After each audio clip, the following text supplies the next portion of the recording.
All right, guys, and we're live. Welcome back, guys. Hope you had a great weekend. I see you guys in the chat already causing a ruckus. I love it. 12 people in there. Go ahead and invite everybody, guys. Invite your friends. Share this stream because it's going to be a really good one.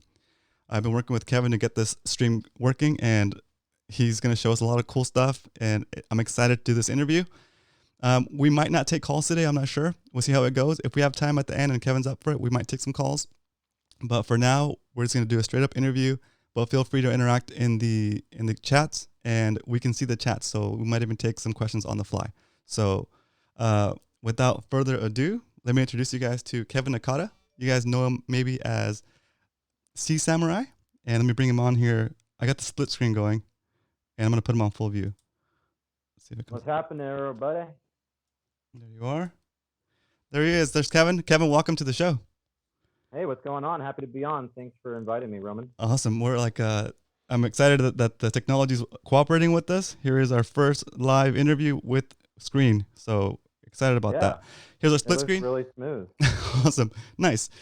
So for those people that don't know you, you want to give us a little quick bio before we get started?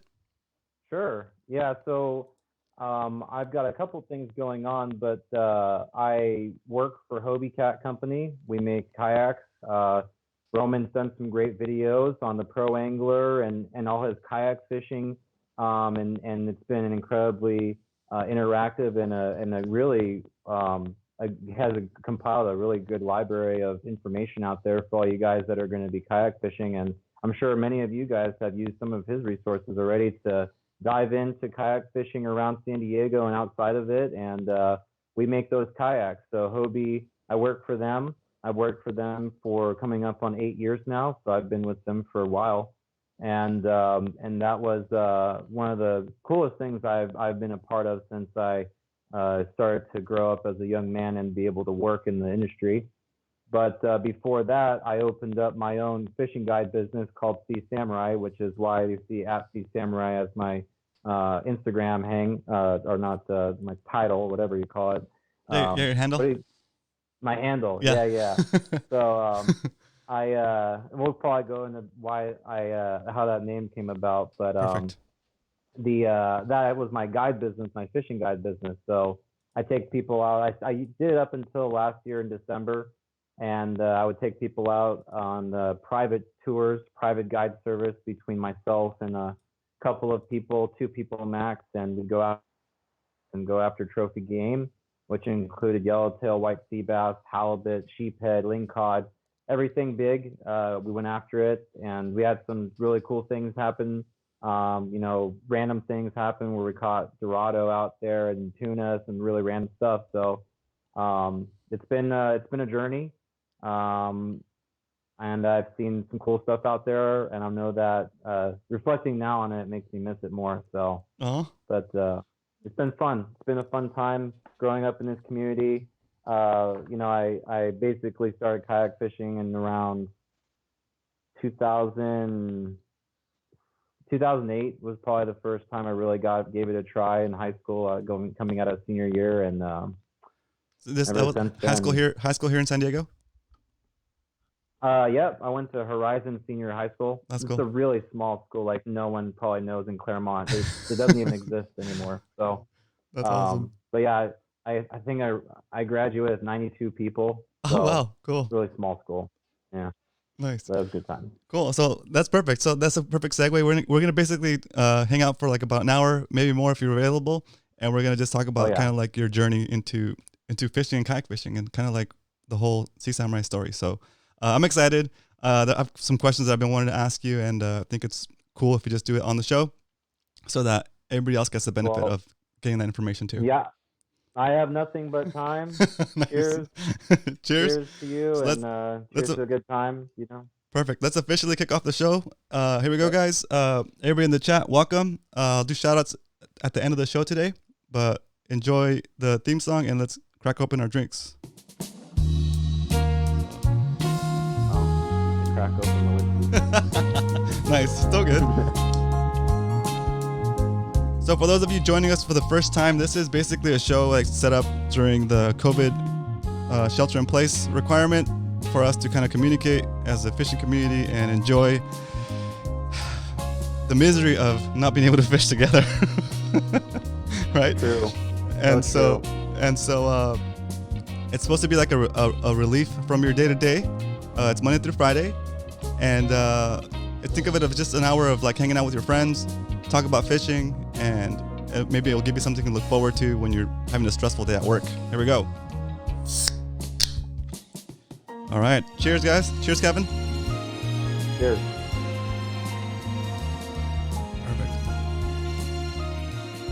All right, so I'm gonna steal the format from my spearfishing show, and it comes in two segments or two major parts. The first part is the salty angler. Oh, sorry, the first part is the beginner angler, and the second part is the salty angler. Okay, basically we're gonna talk with Kevin about his beginner days as an angler, how he got into it, what motivated him to start fishing in the first place. So that's what we're gonna go with first, and then after that we're gonna go into the salty angler segment, which will be more about the highlights of his angler journey so far and his future plans. Okay, how's that? That's cool. All right, cool. I like that. Let's do that. I'm coming into this a little bit blind. So oh, okay, cool. So I kind of I like that whole. I don't mean to like blindside you, but I do like the whole like, yeah, surprise of it, right? So let's start off by just giving us the idea of like when you first remember knowing that even fishing existed, that fishing was a thing. I'm sure there's a couple of people in the world, or many, that share the same story, but everyone's got a different version of their own path, and mine was a very, I don't know, soggy is the word. We had this backyard in Serra Mesa above Qualcomm Stadium, and we had a house there, and then my family, who I was with my half sister Leanne and my mom and my dad, and they had this little koi pond in the backyard, and it was putrid. If you ever wondered where there would be a three-eyed fish, or a fish missing a couple of fins, this would be one of those places. And that's so funny. So as a baby, they were telling me I would go in there and I would be fishing or trying to grab the fish with diapers on, and I'd go in there butt naked, and all the time I want to be with fish. So I don't know, I can't really say I remember that part, but I know that I was pictures and zombie fish included. That's funny. And then that was like 6 months or something, like pretty unsanitary. I'm sure that because of that, I'm able to go through this coronavirus a lot better, because I've got some of it in me maybe already. It's probably been there for like 8 years. You probably already had it. That's funny. I probably, it's not just because I'm Asian. It's probably because of more than that. That's so funny. But that's why I say soggy. So I was in my diapers. I always go in there. So then, I don't know. It's just ever since I can remember, my one memory I remember, the first time I ever really hook and line fished, I was about 2 or 3. I was going to pull up that Facebook. Yeah, I think your screen is up. You might. I think you're sharing it. Really.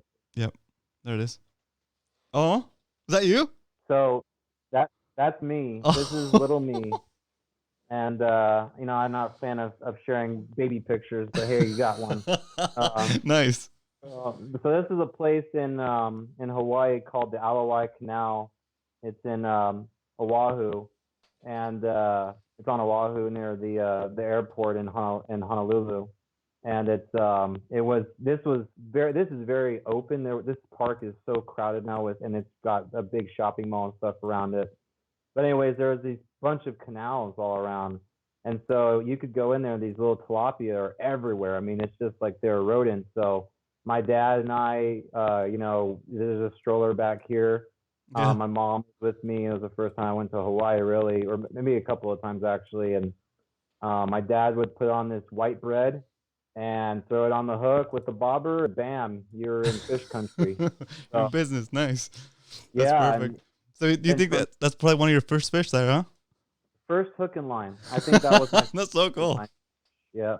And there was tons of these things, so you could go out there and really smack them, and a kid could just lose it there. It's still like that. Those tilapia are still around, but it was a great place to grow up, and my dad took me to a bunch of those places. And soon after that, with my dad, I really got hooked on bass fishing. Nice. Bass fishing is really, I don't know, it's what really kicked off my young addiction to bass, or to catching fish. Nice. So I'd spend many salty day or freshwater days trying to catch. We'll go past this really quick because that's another part of the story. This is all Santee Lakes. All these photos are pretty much from Santee Lakes over in Santee and out in East County. So I spent this was a big one. I think I don't know how old I was, probably like 10 on a jerk bait in Lake One, and that was Lake. What lake was that? 3. It was Lake 3. I remember that fish. It was right there at the corner of Lake 3 with the tulies right there. It was pretty cool. And I don't know. This one went 7 pounds 5 ounces. It was one of my biggest first fish, and bass fishing was really my life, man. I love it. I still love it. I can't get enough of it. This was Lake Wolford. This was 812 or 814 on a crankbait. I don't know, 13 or 12 or something like that. My buddy Jesse, he was 11 at the time, and that was me in a float tube on Lake One in Santee, and it was barely inflated. This one was popped, but I still went fishing with my dad, taking a photo with his Kodak camera. That's so funny, dude. That's cool. So, super. There's with me with blonde hair. So. Nice. I think everybody went through that phase. Yeah. Well, I don't know about everyone, but certainly quite a few people. So funny. Bass fishing was quite a bit of my young life. And here's me peacock bass fishing. This is actually Lake Waitaw. You can still get on the lake on Kauai. Very cool. It's still one of the few places in the States you can get peacock bass aside from Florida and some other handful of lakes. But there's tons of, this is a private lake, private reservoir. You've seen Jared Lindner from promoting on Tackle Warehouse. They did a trip there. You can watch the YouTube video of them fishing this lake, and it's changed so much since then, but it's still so insane. Like I've never seen fish so dumb in a lake. This lake they were stupid. So that's funny. So good. Yeah, that's how it started. That's awesome. Somebody was complaining about the audio in the chat. Can you guys confirm that Kevin's coming through now? I raised the volume a little bit, so hopefully everything is good. Cool. All right, that's perfect. So let's. Do you remember the first time you kayak fished? I do. So I did. I worked for a tackle shop, and there was this person named Gino. And Gino is a very good friend of mine. I haven't talked to him very recently, but he had a set 2006 Outbacks in the old yellow, the old yellow papaya, the real old one, and with the crazy, really bad seat.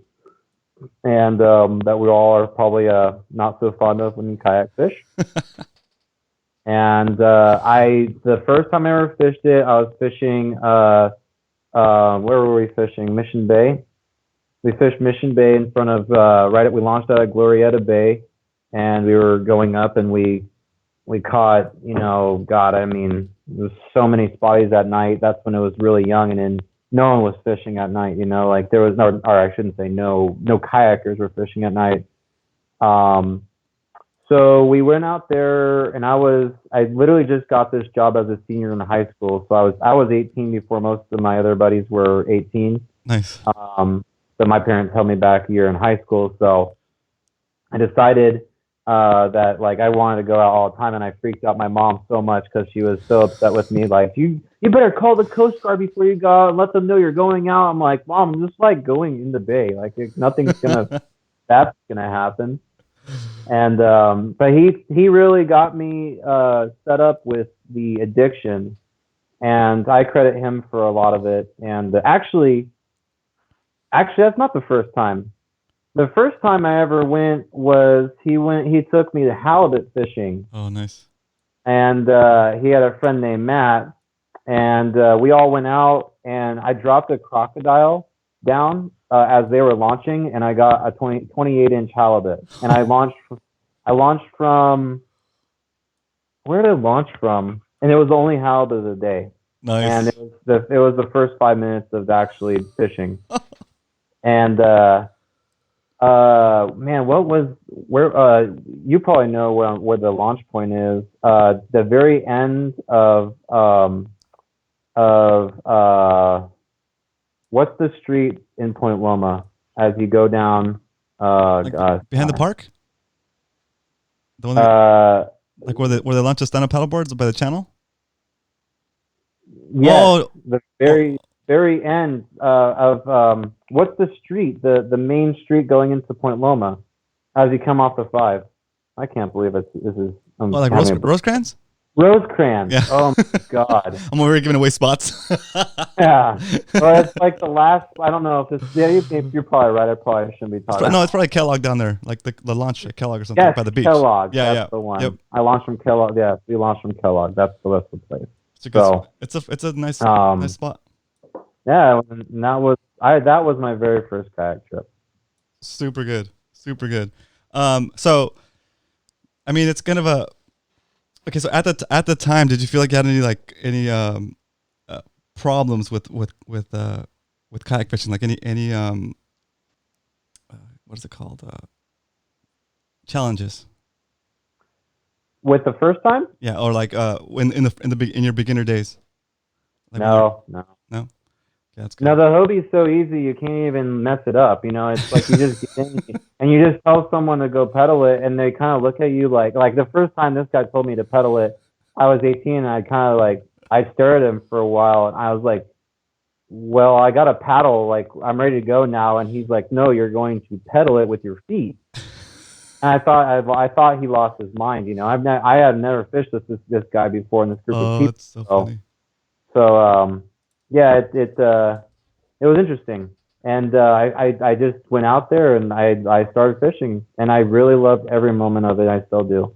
Perfect. So you started on a hobie right off the bat. Yep, I didn't do anything else except for hobie for all the way from the beginning and now all the way to here. Perfect. So, That's cool. Yeah. So yeah, it's the transition from paddle to pedal is just like amazing. So yeah, that experience. It was an eye-opening experience. I'm sure everyone's first time in a hobie is the same. Yeah. And I'll never forget the feeling of being that guy that feels stupid once you finally realize that pedaling is a waste of time. So yeah, paddling is a waste of time. Paddling, yeah.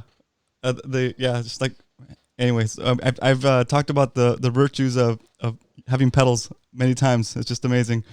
So do you remember your first pelagic fish on a kayak? Yeah, it was Yellowtail. Oh yeah, nice. Here in local Yellowtail. La Jolla Yellowtail. Yep. It was actually, no, it was Bonito.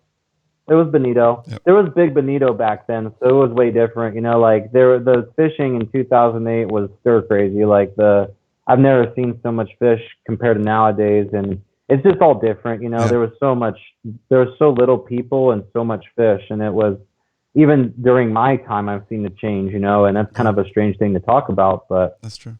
There was a lot of Bonito, and there was spritz and little dashes of Yellowtail. That was on the kayak. I caught Yellowtail before that on the party boat, like many other people. And you mind if I give something a try with the light? Because I'm back. Go for it. Yeah. Oh, is that too dark? That's might be okay. Yeah, there we go. Yeah. At least it's not backlit anymore. It's good. Yep. Yeah, we're testing it out during the day, so we didn't realize it was getting dark. Yeah. Perfect. Let's jump into the next question. Did you at the time, besides your friend who introduced you to fishing on kayaks, did you have any mentors that you want to shout out or or that and passed you and that passed on to you like some useful knowledge that you kind of held on to for ever since? You know, Gino was definitely one of the best guys that I've ever met because he was so humble about the information. But no one taught me things to do out there, and you know, I actually didn't want to know because I wanted to figure it out on my own. Perfect. And what I did do was I spoke to a lot of people, and I made really good friends with a lot of people who were out constantly, and it was definitely different to be able to communicate with people who are really open with their knowledge versus a lot of people nowadays who keep it all, you know, closed. Yeah. So there was a really good community. I mean, BWE, Big Water's Edge, was so much different back then, and it was so much more open to like actually sharing good quality information. And you know, Josh Dark Horse, him and I made really good friends right off the bat. And I mean, I like to make friends with as many people as I can because I don't think you should have too many enemies. But you know, it's I don't. You know, I think that a couple of guys I really, really, really admire and I spent a lot of time around was this person. His name's Eric Edberg. And there was another person, his name is Whizbang. So there was Eric Eazy, Whizbang, who was on BWE for a while. And then there was Brian Lepke. And I forget Brian's handle. He sometimes still throws stuff out there. But we were sight fishing for yellowtail quite often with each other and really developing that whole idea of being able to see fish, cast to them, hook them, land them, kind of go through the whole stage of learning that. I just self-discovered it just by finding them and looking at them and seeing them.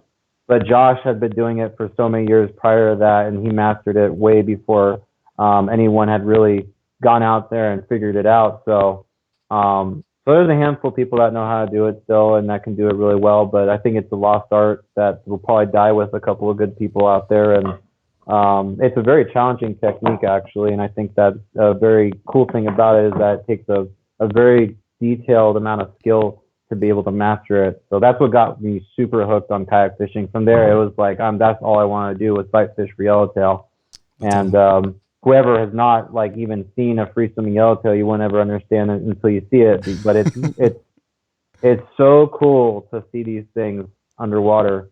I actually have some video. I don't know how it would turn out if I shared it, if we watched it here, but maybe we can go down the road. Yep. That might be something interesting. That'd be cool. Yeah.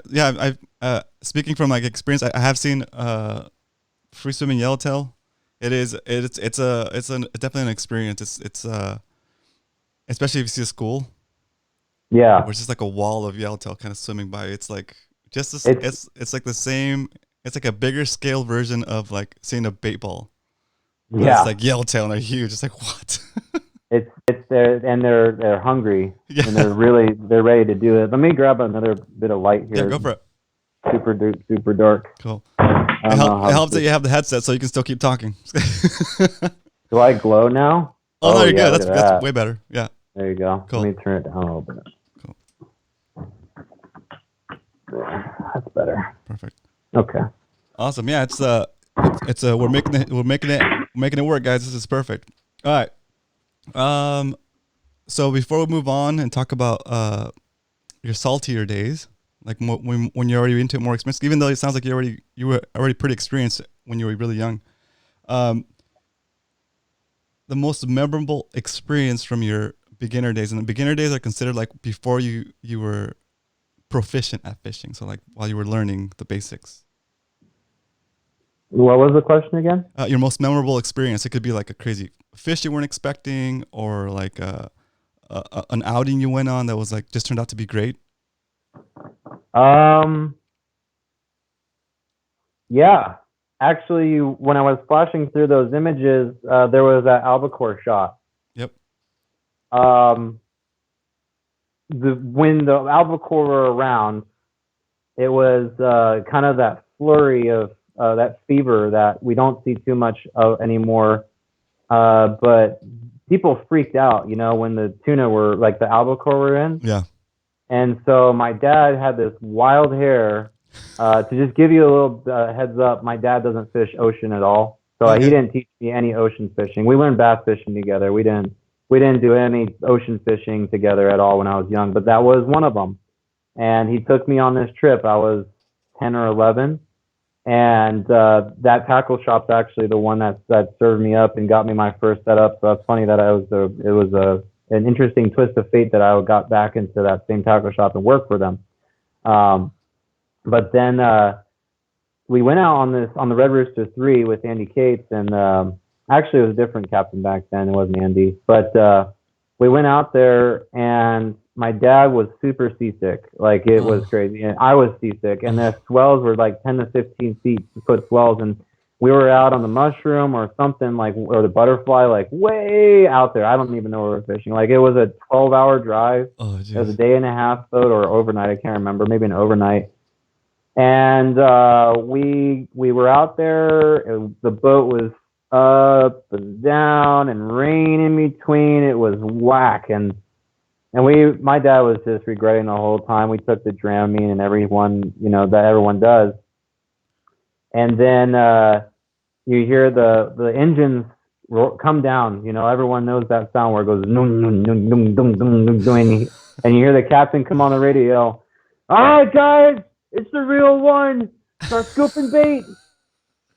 And That's so awesome. shoveling bait. Shoveling was the word. Shovel the bait. Go, go, go. And like everyone just freaked out. It was 8 in the morning. It was gray light, or not gray light. It was just gray outside and Yeah. cloudy and nasty.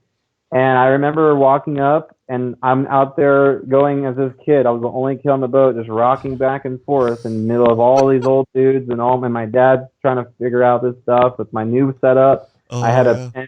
I had a Penn 320 GT with 30-pound test big game, and the Penn Saber combo, or no, it was a Penn GT combo that it came with. It had a little line guide on it, so because I couldn't use the conventional without it. Nice. And we walk out to the back of the boat, and I look down, and I just look down, and I see all these albacore coming up on the bait, and they're just smashing anything that hits the water, and every single person is bent on the rail. And I'm like, I mean, as a kid, you got to imagine how this looks, because you're just like, you've never been tuna fishing in your life, and you're just like, whoa, that's crazy to see. And I it was so stupid fishing. For albacore, like, you use anchovies typically, right? Right. You didn't even have to use. It didn't take much. Like, I had an 8-odd octopus J hook made by Mustad, silver. On top of that, 30-pound big game. I literally went in the back. I pinned this crummy sardine, and I dropped it in the water, and I was instantly bit with 40-pound albacore. Big ones. I mean, not small. They weren't like this. Yeah. They were huge fish, and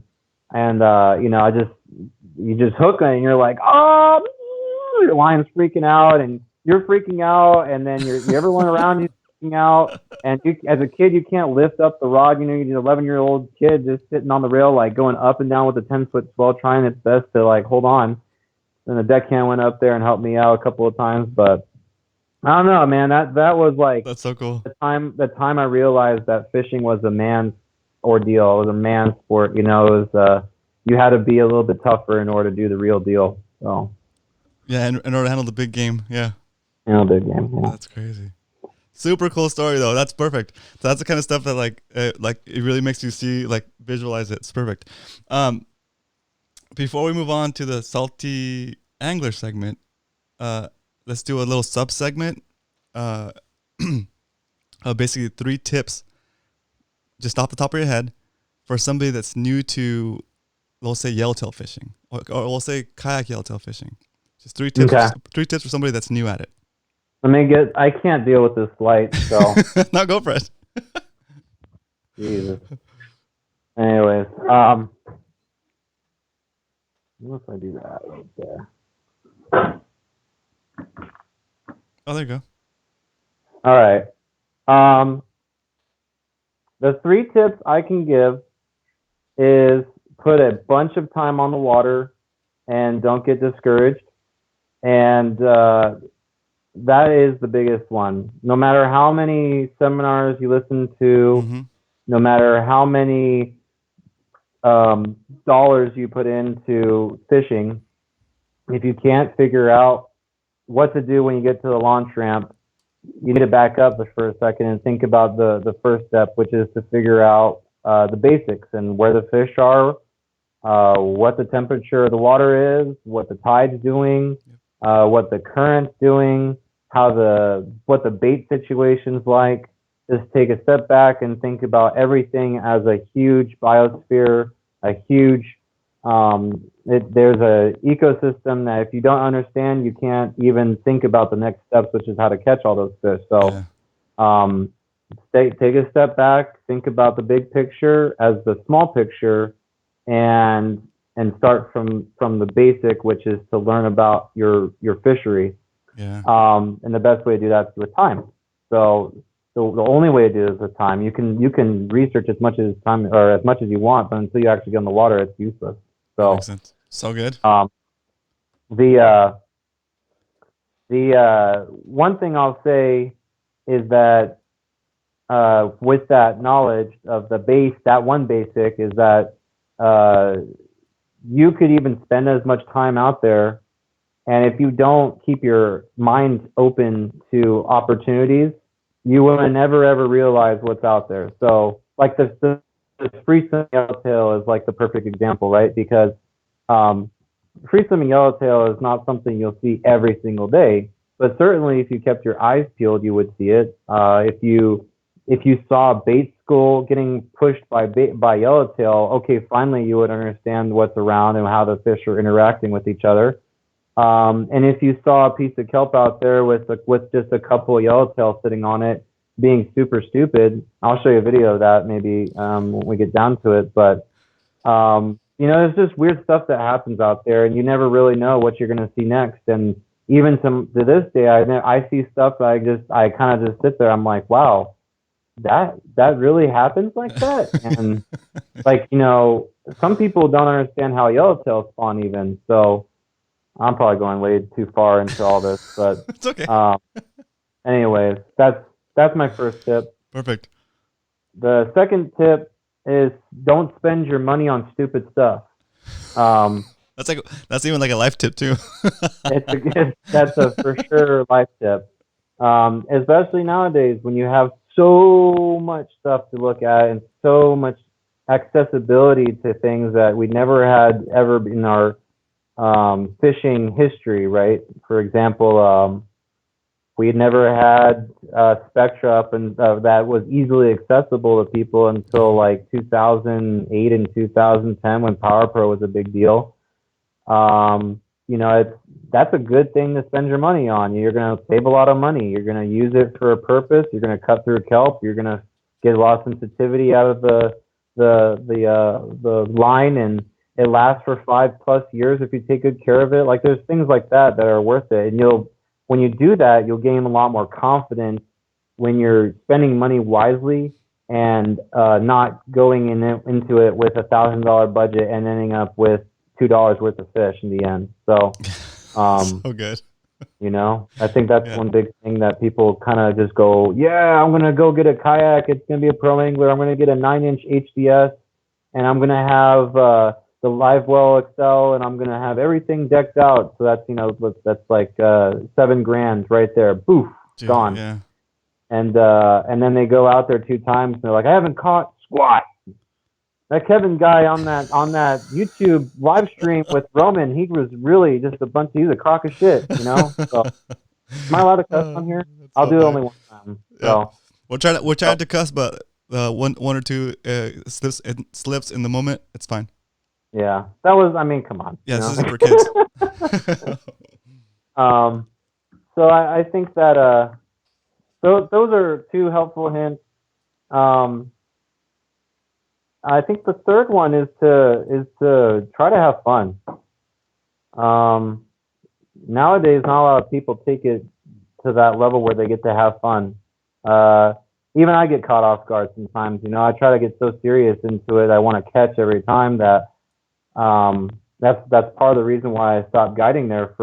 I stopped guiding since December, was just to get back to being fun again. And I always had fun. It's just that I want to have more fun now. Right. I think that you have to be able to still have fun, to enjoy everything that you're doing out there, to be able to catch the fish you want, to be able to understand the fish more, and to be able to appreciate everything that you're given as an angler. And especially when, right now, when your rights as a fisherman are being threatened, being locked down as we are, I think that you really should be able to appreciate even the smallest things. Catching a mackerel, for example, like you should be able to really appreciate that and take into account that not everyone has such accessibility to a resource that's amazing like ours. So. Yeah, that's awesome. I love all the tips. Very, very awesome. And I do agree that on two things I want to go back to your tip one, which is that you do have to have a certain level of awareness and not just go out there and fish kind of like just cast for the sake of casting. You got to feel what's happening and be wherever you're surrounding, and because you do miss a lot of stuff if you kind of fish mindlessly, I guess you could say, right? Yeah. And then that's good. And on your last tip, this is good. Awesome stuff. Have fun. Yeah, awesome stuff. Awesome stuff. But yeah. Can I show people kind of what I do? Yeah. Is that all right? Yeah, that's perfect. Because I was gonna ask you how you got into guiding. So is that where you're kind of going with that? Yeah, I'm gonna put you full screen again. So if you want to share your screen, it's open. Oh, okay. Yeah, my bad. I forgot to press the button here. Here we go. Oh, there's me. Yeah. Oh, there's Instagram. Yeah. Perfect. You can even move my little box out of the way if you want. Yeah, I'll do that. So I don't know how far I want to go back. We'll go back just a little bit. There's some cool stuff on here. So on an average day, we're getting close. There's some ancient stuff coming up. Yeah, this was actually a really cool moment in my life. That's cool. Oh, nice. Spearfishing in the kelp. That was with Josh. He took me out in December one day, and he was like, "Let's go shoot a yellowtail in the water." I didn't know you dove. I didn't know you dove too. Yeah, that's cool. I got my suit and my fins up there somewhere. So yeah, here's a lobster dive. So I catch octopus. Oh, there you go. Nice. So I got into it, man. I still. That's cool. Opening night, so careful. Anyways, here's my friend Mikey. Cool. From Fish Village, excuse me. And that's one of my booking agents. And here's him on a hobie getting super reamed on a yellowtail. Yeah, this thing was a pig. I forget what the image was. I think that was the image. But we go on these little boats, these little plastic boats, and that's what you go catch these big fish on. And here, this guy's Mike Russell from Arizona. He's a radio host over there. Oh, cool. The Go Show. I've done a couple of radio shows with him. So that's what I did. These are all my clients. And when he went out there and caught a bunch of fish, and that's my buddy Johnny. Nice. And here's a bluefin on a kayak. Actually, that video is terrible. That's the bluefin on the kayak. That's awesome. Yeah, that was the one tuna I caught in La Jolla on a kayak. So it was 2015. It was that spur of the moment kind of freak out. Yeah, that year was good. So I did that quite a bit. I started in 2010 and never looked back. This guy, he's actually dealing with quarantine over in Long Island right now. Yep. And he had this crazy. This is his first day out. This whole thing was his first day ever with me on a kayak. Oh, that's so awesome. A first time in La Jolla. He caught 2 yellowtail. I said, "Hey, do you want to go try for a white sea?" This was a half day of fishing, by the way. So it was only, how many hours is that?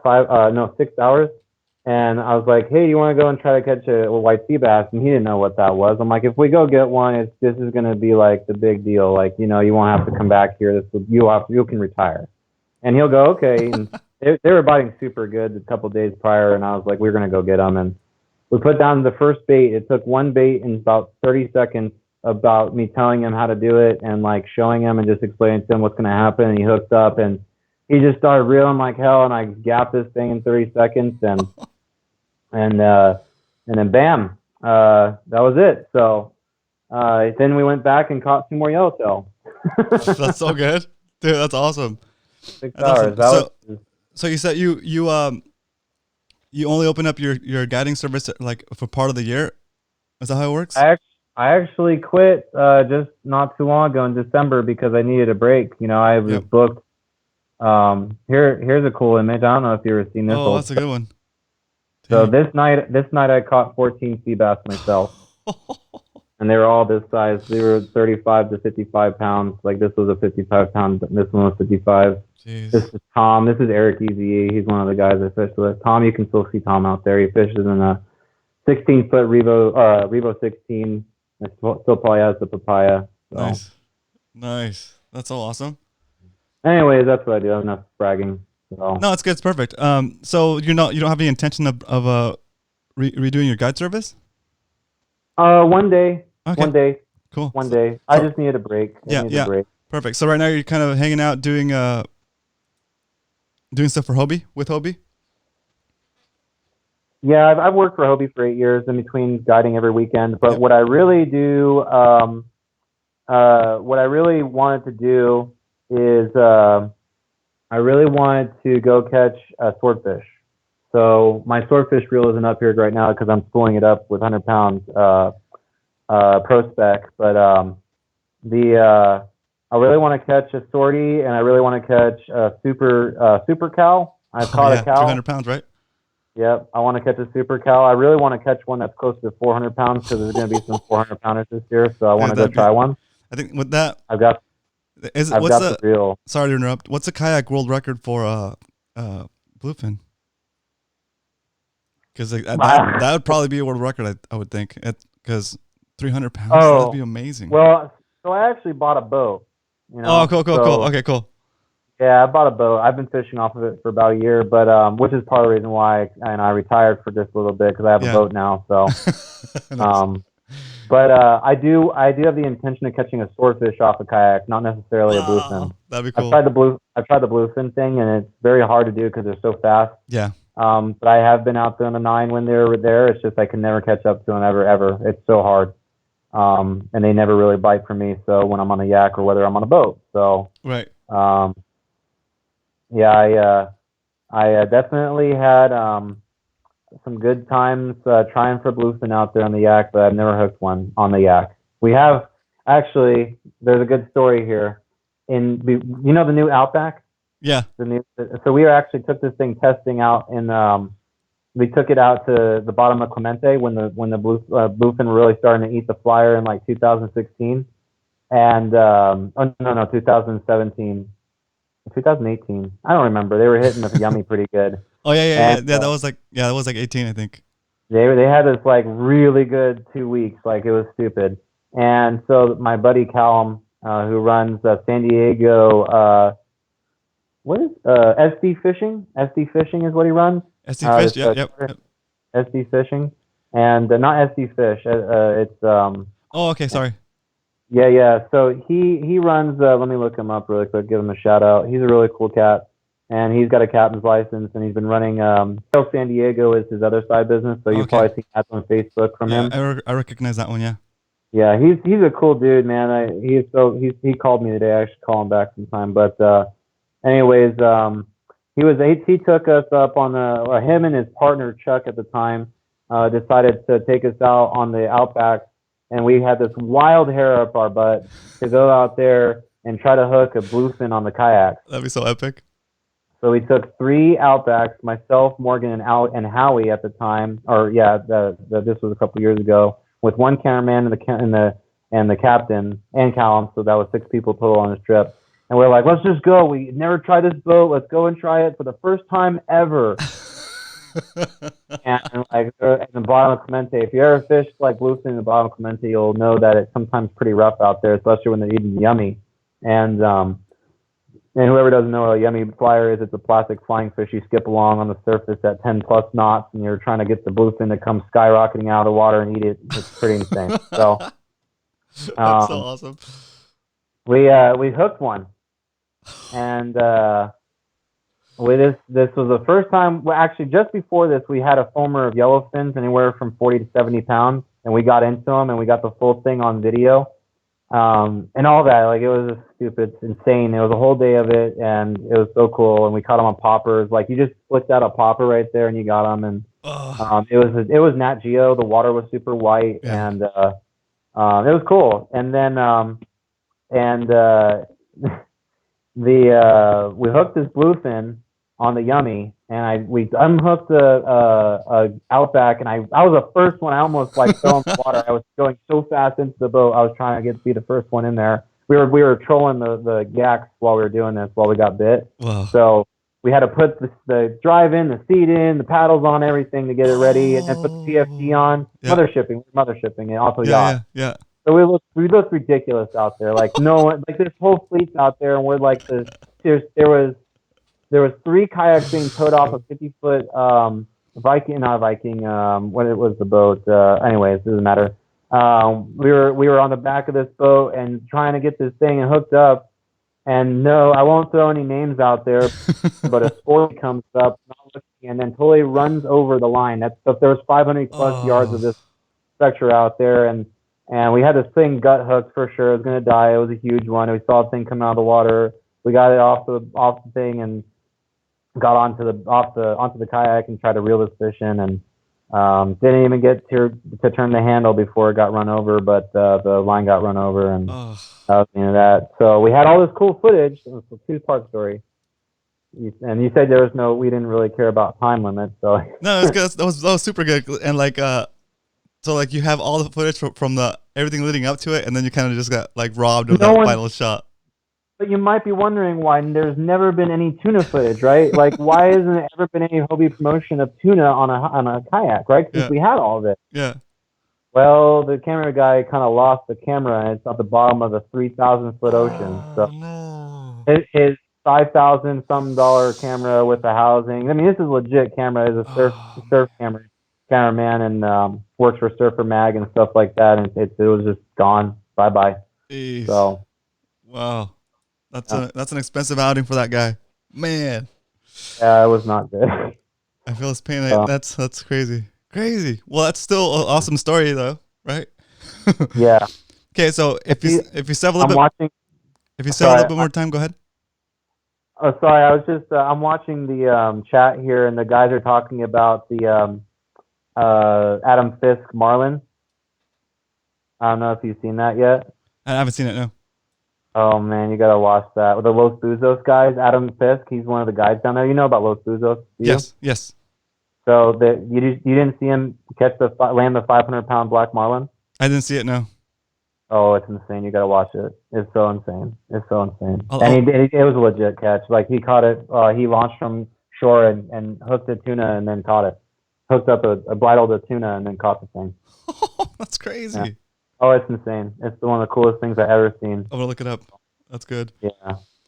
Hey, so if you still have a little bit more time, we're going to jump into the salty angler section. Even though you kind of already like talked a little bit about some cool stories, I'm going to hit you with like some specific questions. And then if you don't want to answer it, you can say pass. And we'll just take it from there, okay? I have lots of time. Okay, cool. Here we go.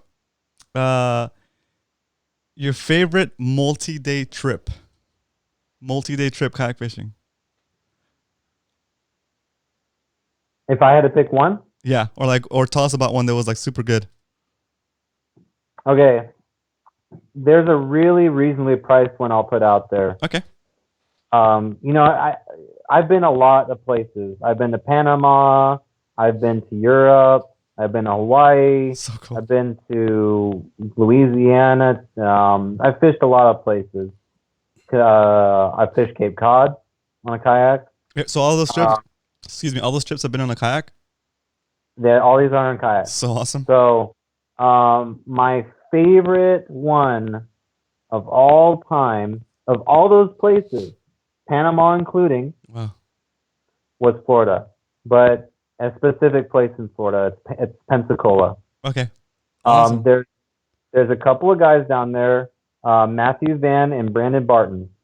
They run an outfit called Emerald Coast Kayak Fishing, They're very good friends of mine. They've been team members since the beginning, nearly. Well, not the beginning, but they've been longtime fishing team members. This is the program I run at Hobie. Perfect. And they're basically pro staffers for Hobie. And they're very, very good guides, and they have everything. But the one thing they have in this place is nighttime sight fishing for bull red. What? That's cool. It is one of the coolest things I have done. But it gets better. Nice. So you don't just fish at night, because of course there's fishing in the daytime.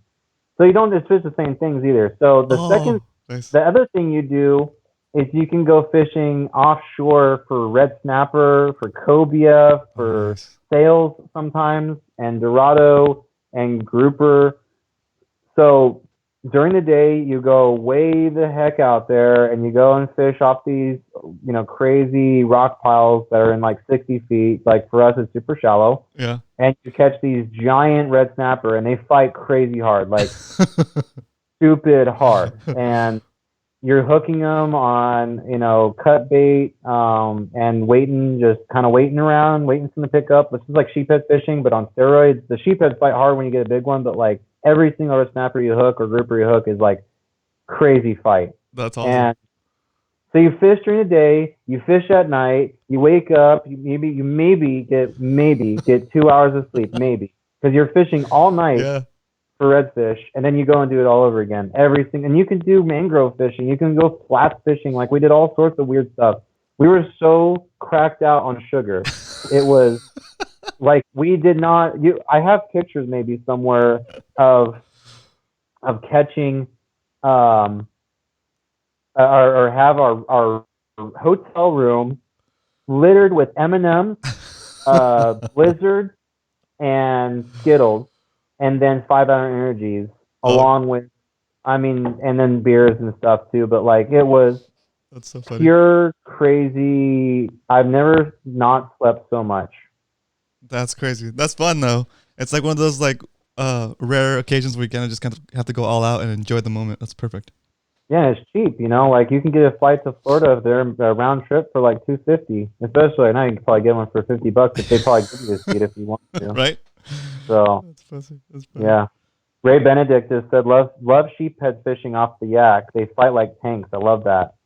Yeah, Ray gets out there. He's super good at. He was always fishing before, but he's definitely he's definitely puts in the time for sure. Ray's a cool dude. All right, let's. I like all the guys in your chat. They're really cool. There's a guy in here, Andres, who was saying. He said, sortie on a yak, little, I'll pass, mate. That sounds heinous. Oh, man. Yeah. Do you want to take a couple minutes to just answer some questions from the chat? Yeah. Cool. So we're gonna pause the standard interview procedure, guys, and we're gonna answer your questions in the chat for a couple of minutes, and then we'll jump back into the interview. So if you guys have any questions for Kevin specifically, go ahead and put them in the chat, and there's a little bit of a lag before we start talking about your question, so just post your question once so we can see it, and nobody gets flagged for spamming. So post your question once, and then when we see them start to come through, we'll start answering the questions.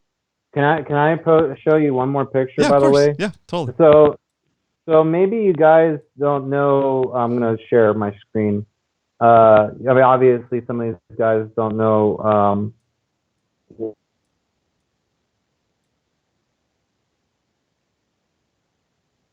Are you there? Uh-oh.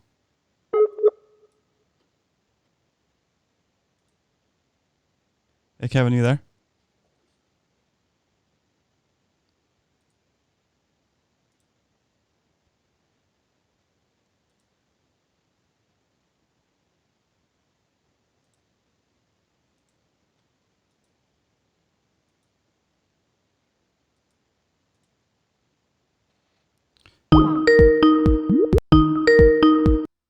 And we're back. I think we're back. Sorry about that. Hey, Kevin, you there? There we go. I hear it coming through now. Wow, that was weird. Was that me? My bad. No worries. I think it cut out something. So, but you're back. Maybe they Maybe the Corona was time stamping us here and was telling us get the heck off the stream. That's so funny. Like you're having too much fun. So we're good. I know. I'm having a blast. Am I sharing? No, I'm not sharing my screen. Here we go. There it goes. Oh, hey, what up? Oh yeah, look at you. It's cool seeing yourself, huh? I'm like, oh. So let me just show you this picture. This is another one I really would. It really. This is one day of fishing in Cedros Island. Wow. That's my second place. I would highly recommend. This is 3 people fishing in one day. Limits of yellowtail, limits of sheephead. These are all big, huge sheephead. This one's big. These 2 are big. The range for these sheephead is anywhere from about 8 to like this one's about 20 pounds. This was a good one. This is the same day. There's this guy his name is his name's Jeff Mariani, and Cedros Kayak Fishing is his outfit. From right here, this image, all the way through this right here. This is all Cedros Island. Look at the size of these corbina. That's crazy. It's like all chunky. You guess what I caught this thing on? Or he caught this thing on, Johnny. Guess what he caught all these corbina, what we caught him on? No idea. 40 pounds fluorocarbon, what? A 2-aught live bait hook, and a chunk of mackerel. World-class corbina fishing. That's you wouldn't crazy.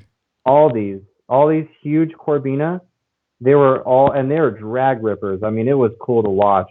Dang. This is up until here. This is all Cedros, but Cedros Kayak Fishing is a crazy outfit, super cool. I would highly recommend going with them if you ever want to kayak fish the island. I've kayak fished it.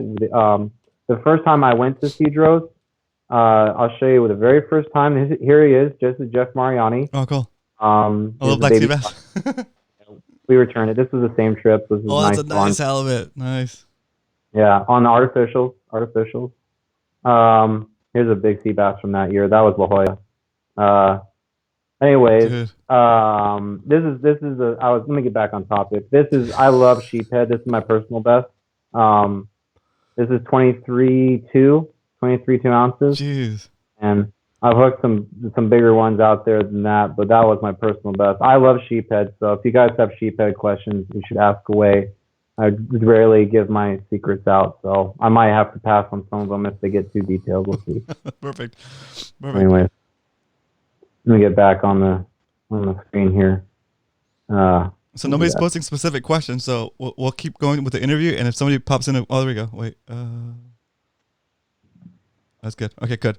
Yeah, we'll just keep going with the interview, and if somebody pops a question later, we'll come back to it. I just want to make sure that I didn't ignore the chat completely, but it looks good.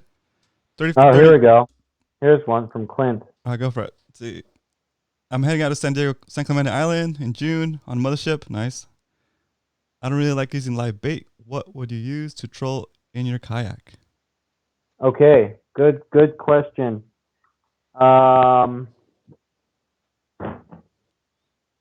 Well, it depends. It depends on your athletic ability more so than anything else. Let me actually go to my tackle store over there, my little tackle shop. Up right nice. back. It's like legit Mr. Rogers right now, dude. Like,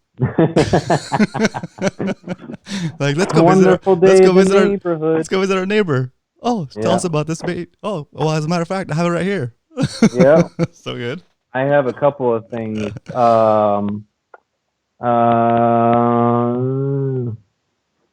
Yeah, let's start with this.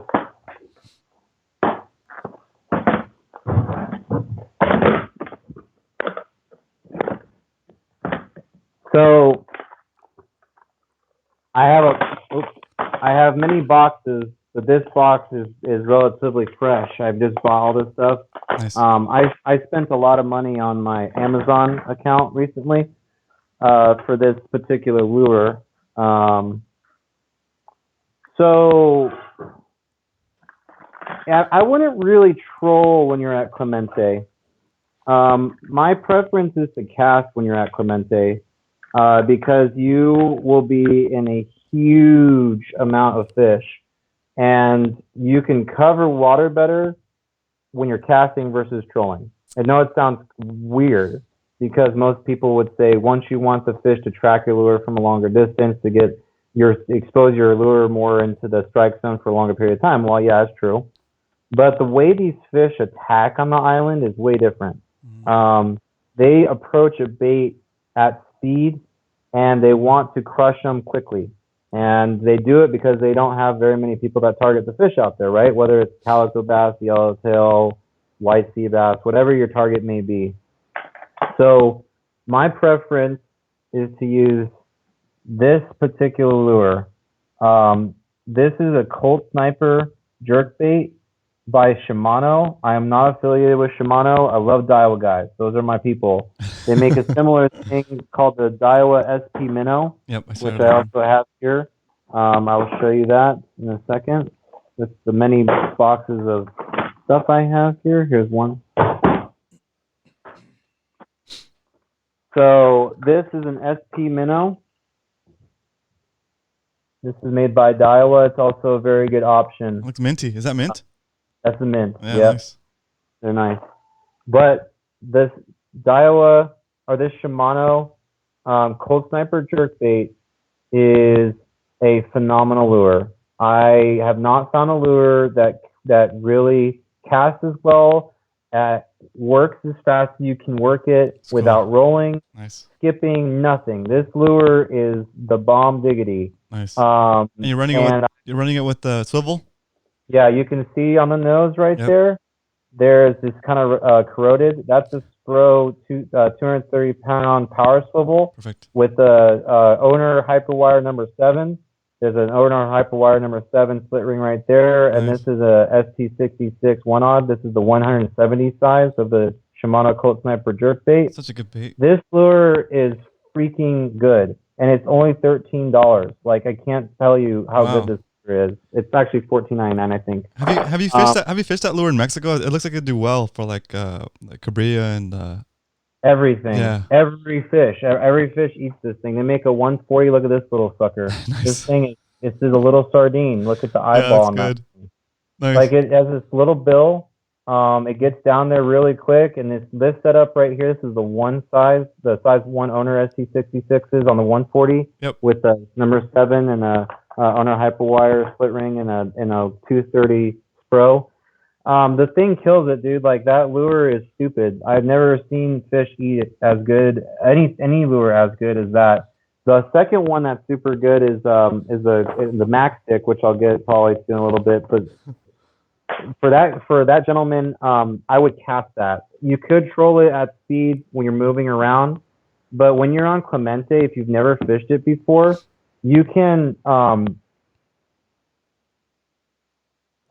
So actually, Matty Tillhooks, I'm gonna get to you. He's talking about $100 lures. I'm gonna get to them because I still fish those lures all the time. Nice. But this lure is a great lure for introductory anglers. I fish this quite a bit, but the one that Matty's talking about, I love more. That's my jam. I'm gonna show you the lure I have. So cool. The way you fish that, you cast that lure out and you reel it in as fast as you humanly possibly can. That's it. That's it. You don't have to do anything else. You cast it super shallow. You can fish it super deep. Like, anywhere there's action, you'll catch tuna, dorado, calico bass, cabrilla. It catches every single fish in the ocean. I'm gonna follow up that question real quick before we move on to the next one. What setup you recommend on that bait? Okay, I gotta go grab it. Well, I got two. Hold on a second. Let me just go grab it. It's right here. And by the way, Kevin, thank you so much for doing this for us. This is like amazing. Yeah, man, I would do it. I'll do it again if you ever ask me to. I'd be honored to do it. It's great talking to you, and super fun. My girlfriend is probably super happy I'm out and away from the rest of the house. So, oh, that's cool. Here's my setup. Nice. There's the Colt Sniper jerkbait I fished recently. I fished this lure a lot. There's the reel. This is a little different than the Alexas that you're used to seeing. This is Alexa 400. I took a Seaborg handle. You can see this gold handle here. Yeah. So I have a Seaborg handle on this with the knob handle it comes with because I can't stand the power handle it comes with. Yeah. I like this single sided, so I had to go find a compatible handle for it, and this one is like bomb.com. Nice. So I use Alexa HD 400 with 65-pound test Power Pro all the way up, and I have the little knob handle right there. And that's expensive, so I wouldn't really upgrade this until you're really hooked on this lure. Yep. And then straight 65-pound test, but there's the Cold Sniper jerkbait with the swivel. The swivel is really key, by the way. Don't use this as a split ring or the ring itself, because it needs a lot of freedom to move. Like you can see my hand, how fast oh, that looks crazy. Whoa, that's like the Flash. Yeah. But you need it to roll, right? You need the lure to roll like this as it's also turning. So it does this crazy motion underwater. If you didn't use a split ring, it wouldn't do that motion. But this is 80-pound test AFCO Psycho fluorocarbon to that 80-pound, 80. I use big stuff with this. And you can view that with this kind of stuff because they eat it fast and hard, and you need to hustle those fish out. That's so awesome. And then you use an 8.5 foot bait casting conventional rod, like something pretty whippy. This is actually a rod that was given to me, but I don't really particularly like this brand of rod company. But they made this. This was a good rod. I gotta give them credit. So I use Seeker stuff. They make great blanks. Like you can get the blue lightning would be a great series rod to go with for this. Seeker? Yeah, Seeker Blue Lightning. Yep. They make a couple of 8-foot versions I would go with. The 12 to 25 is a great stick. They make a little bit heavier, 15, 30, that would be up there. And then use a Tranx if you would like with the paddle handle or the single side handle or the Shimano or the Daiwa Alexa 400. I just personally like that Seaboard handle. I think it's the coolest. Yeah, it looks awesome. Beastly. And then if you're a guy that doesn't really want to use a conventional, then you can use something like this, which is this is an expensive reel, but don't worry about that. Use a spinning reel. This is a 5000 series Saltiga. You can use something comparable like a 5000 BG with 65-pound test braid and 40 or with the 80-pound test. You can see here's a similar it's a big greenback color. It's really cool. It's the 80-pound test Psycho fluorocarbon with a really nice San Diego jam knot. It looks super good. Can I do in there? And Ray was asking what the what's the size of the rings you changed those on those baits to? They're the Owner Hyperwire number 7. Okay, cool. Number 7. Cool. And then the Owner ST66. There's 2 different sizes you go with. The 140 size Cold Sniper jerkbait use the number 1, and then the number 1 odd for the 170. Oh yeah. Perfect. So like here's the 2 different sizes. It's funny. I'm having a little moment of like realization that like maybe like a year ago all that would have sounded like gibberish to me, like split ring sizes and hook sizes and all that stuff. It's amazing. All right, cool. There it is. They actually come with really good. Oh wait, these are the same size. This is the bunker color. The bunker color is super cool. Let me get. Dang it. Oh, here you go. Here's the 2 of the same color and the same different sizes. Here is the exact same. This is the 140 in this hand, and then this is the 170. The 170 is really the way to go, in my opinion. It's the easiest cast, and it's the biggest profile. And the fish have no problem eating a 6-inch bait. They eat 12-inch mackerels all the time. True. So perfect. So can I answer Maddie? Yeah. Is that okay? Yeah. Because I have to defend myself about a $100 lure, I'm sure. Yeah. Let me. Maddie's cool. He's been I met him through the channel actually, and we've been fishing a couple of times. He's an awesome dude. Okay, Maddie. I think I even showed you my lure of choice, but this is my baby. I have caught many yellowtail on this lure. Many. This is a $100 stick bait. This is called a Tangera 190.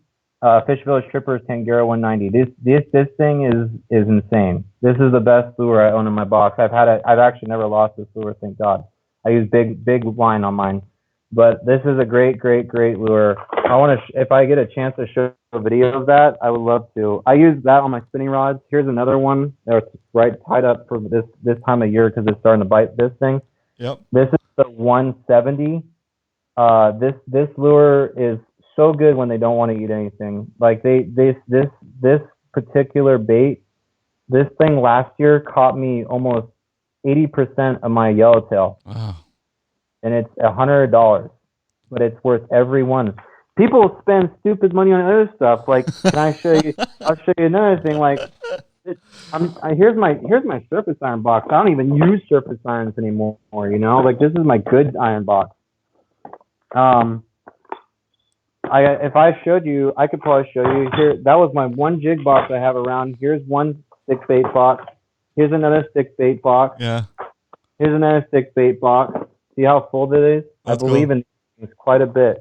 Here's another stick bait box. Jeez. Full. Here's another stick bait box right here. There's another one right there. Full. Oh, the popper. I see a popper in that one. Yep. Here's another stick bait box. Nice. Full. Oh, a jointed one? Yep. Well, that's a Rapala, and that's just hooked. So. That's cool. Yeah, I believe in these things quite a lot. But the you know what that is? Surface iron? You know what this? Oh, Z-bar. You know Z-bar? Yeah. Yep. The tap tuna, or not tap tuna. This is a very good surface iron, but it costs $30.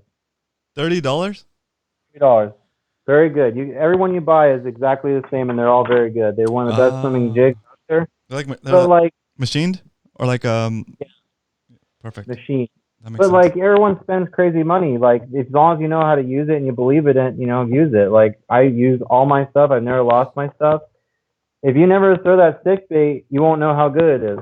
I throw that thing and it gets bit, and you have to learn how to use it. And once you figure it out, it's one of the best baits you'll ever use. Like it's so good. That's super cool. I use that lure all the time. But anyways, I'm sure I could go on about. We should have a whole nother thing about stick baits one day if we ever get a chance. I could go on hours on that. So cool. Let's see. I'm gonna go to the questions real quick. It looks like that's I don't know about that question. If you ever use legally caught lobster heads as bait for sheep's head. There's one time I tried crawdads, and they work okay. I think lobster heads would probably get smashed by the big ones, but the one thing that eats lobster down there as well, or there's couple of things, is the big black sea bass that are down there, and the other thing is the seven gills. They also eat that stuff. Oh yeah. You do much shark fishing? Are you into shark fishing at all? What's that? Are you into shark fishing at all?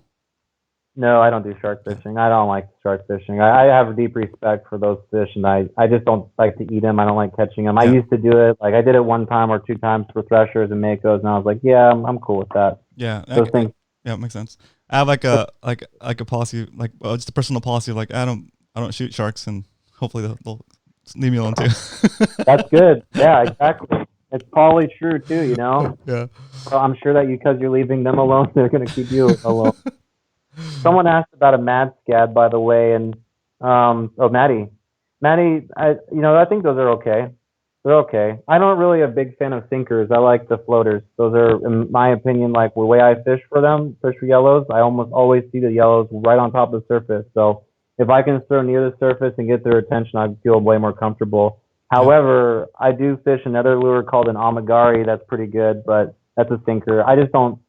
I fished the mad scat a couple of times in Panama. I get bit, but here I just don't get bit on it very well. It's just personal experience. Perfect. Let's see. And you don't have to go into too much detail if you don't want to. But fishing with Uncle Dan, he's asking best water temp, depth, and time of year for yellowtails in La Jolla. Honestly, the best time of year is every single day of the year. Nice. I know it sounds crazy, but like there's almost always going to be an opportunity to catch yellowtail out there. The thing about the summertime that's really interesting is that in the summer you can catch a lot of them and gain some confidence in some lure options and some bait options. So you can get a lot of fish very easily and gain some ideas on some techniques. But my favorite time of year for catching a lot of fish, my all-time best months I would say is July and August. June, July, and August, the three, but the July is really good. July, I've rarely done bad in July. Perfect. The one thing about July is it's very hard to catch bait. Oh, so they're hungry. Yeah. Yeah. Well, the bait just it doesn't like hot water, so it migrates up north to where you can't catch it. So, but the depth I'd fish at that time of year would be about 100 feet to 70 right now with the kelp dead. Yep. And the best water temp during that time is as hot as it can get. If it gets hot, the hotter the better. The hotter the water, the more yellowtail you're going to see because they're super, super crazy hungry. And the reason why they're super crazy hungry is because there's no food. They're all gone. It's all migrated. That makes sense. Yeah. Brackish Bass has a good question. What's your thoughts on the term home guard yellowtail? Fact or myth? It is a true. There's a term out there called home guard. The thing they call a home guard, the reason why they call it a home guard is for the yellowtail that are staying within the bite. The bite is anywhere. If I pull it up on the screen, I probably could show you what the bite is on Google Maps. Let me do that. Let me pull it up really quick, and then we can jump on that. Actually, I'll do it on a different one. I'll do it. Well, I think we disconnected again. Welcome back, guys. Reconnecting. Yeah, he'll reconnect. Hope you guys are enjoying the show so far, guys. We'll get Kevin back on here in a second. I'm having a blast. I know it's past the hour, but if Kevin's available, we're gonna keep it going. So enjoy the show, and let me get on the screen. There we go.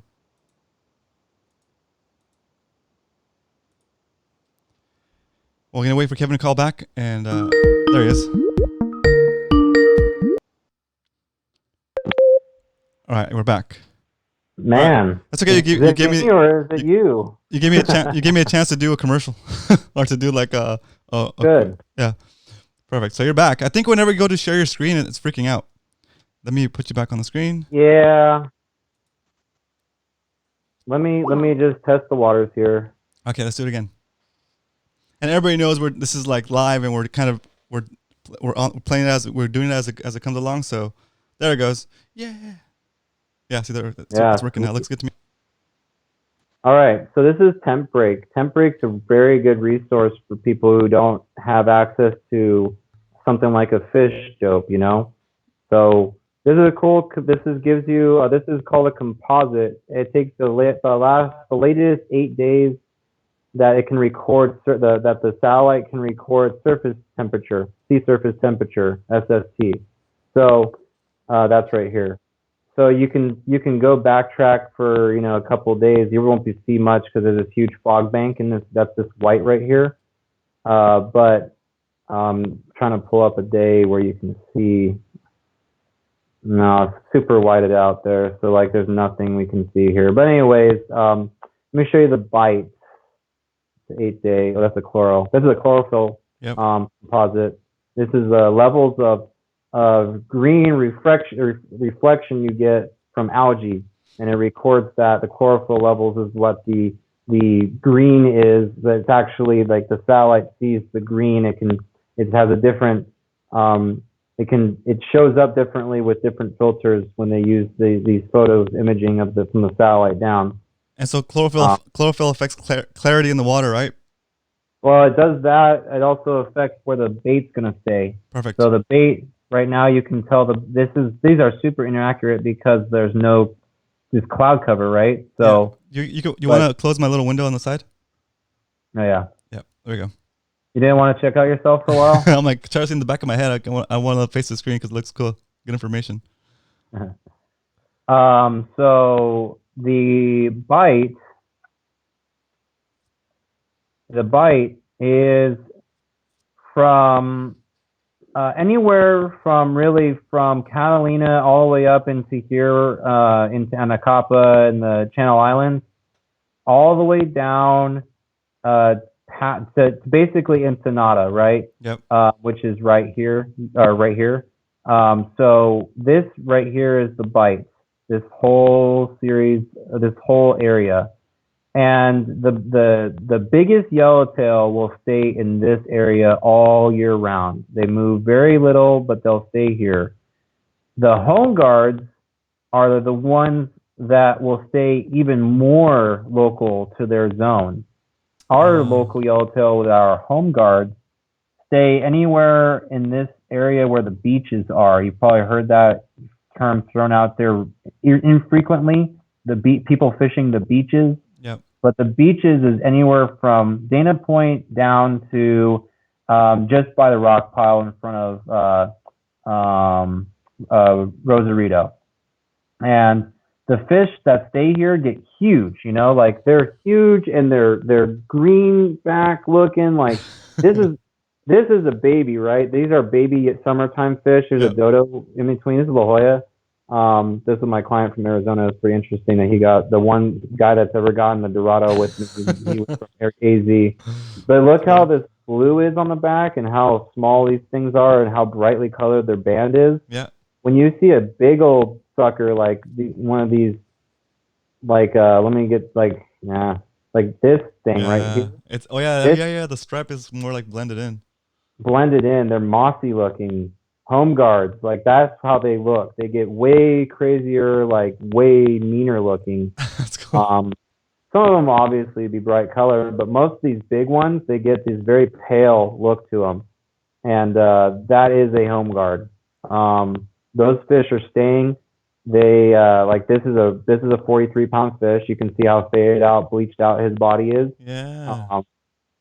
They're very bleached out. This is home guard fish from. Oh, that one's really bleached out. Yeah.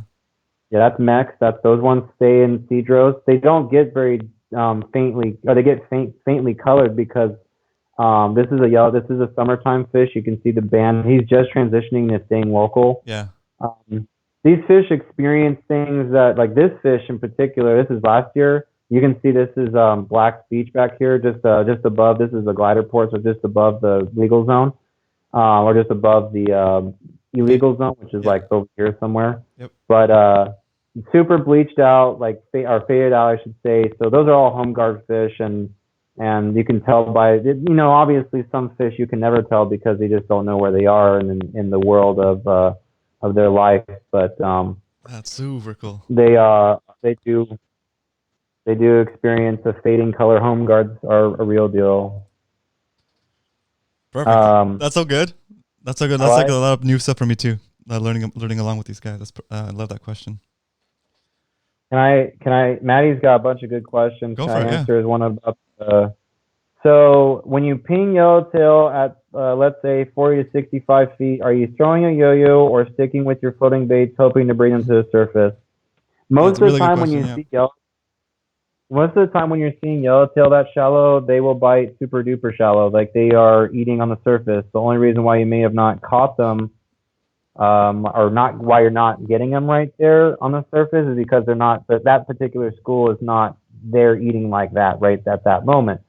But it's really hard to fish a yo-yo in 40 to 65 feet, like super hard. The only way you could really fish a yo-yo effectively in that, aside from getting hung up in kelp all the time, is to put, if you didn't have kelp and you excluded that whole thing out and you found a school of yellows, you'd want to cast your yo-yo as far as you can, let it sink to the bottom, and then wind up halfway or nearly, and then let it fall back. Like you have to treat it more like a surface iron. But the thing about yo-yo fishing that makes it so good and so effective is that when you actually see yellowtail in a deeper spot, like let's say 180 feet, then you can get down fast and you can reel it right through the school vertically, and there's a lot of room for them to chase it from the bottom up to the top, and that's what makes it so effective. Same with a knife jig, it doesn't matter. Yeah. My preference when I see fish in 40-65 is to fish the floating or the cold sniper jerk bait, or the floating stick baits, like, or surface iron even, or whatever your vice is. I fish it to where you cast it and reel it in, or have a bait out at the same time, and you're covering tons of water, because when you find fish at 40-65, there's lots with it. Like there's not just one school. The way these fish behave, when there's one school, there's hundreds of schools. You just gotta find that one school that's hitting your lure that's, you know, in the middle of the big ocean. This one little thing Yeah. that finally gets the eye of a yellowtail that's roaming around out there, or a school. So I like to cast and reel all over the place and cover tons of water. I don't really fish on top of schools vertically in the summer, spring, sometimes in the fall, but lots in the winter. Lots of vertical fishing in the winter. Everything else is, in my opinion, the rest of the year. And even sometimes in the winter time, like this year, we had foaming schools of yellowtail in front of Mission Bay for like a week and a half, 2 weeks. Like it was cool to watch. Like I've never seen something like that. It was so cool. But sometimes you get that kind of fishing. Kind of action. Yeah, it's all super awesome. Talking about squid here.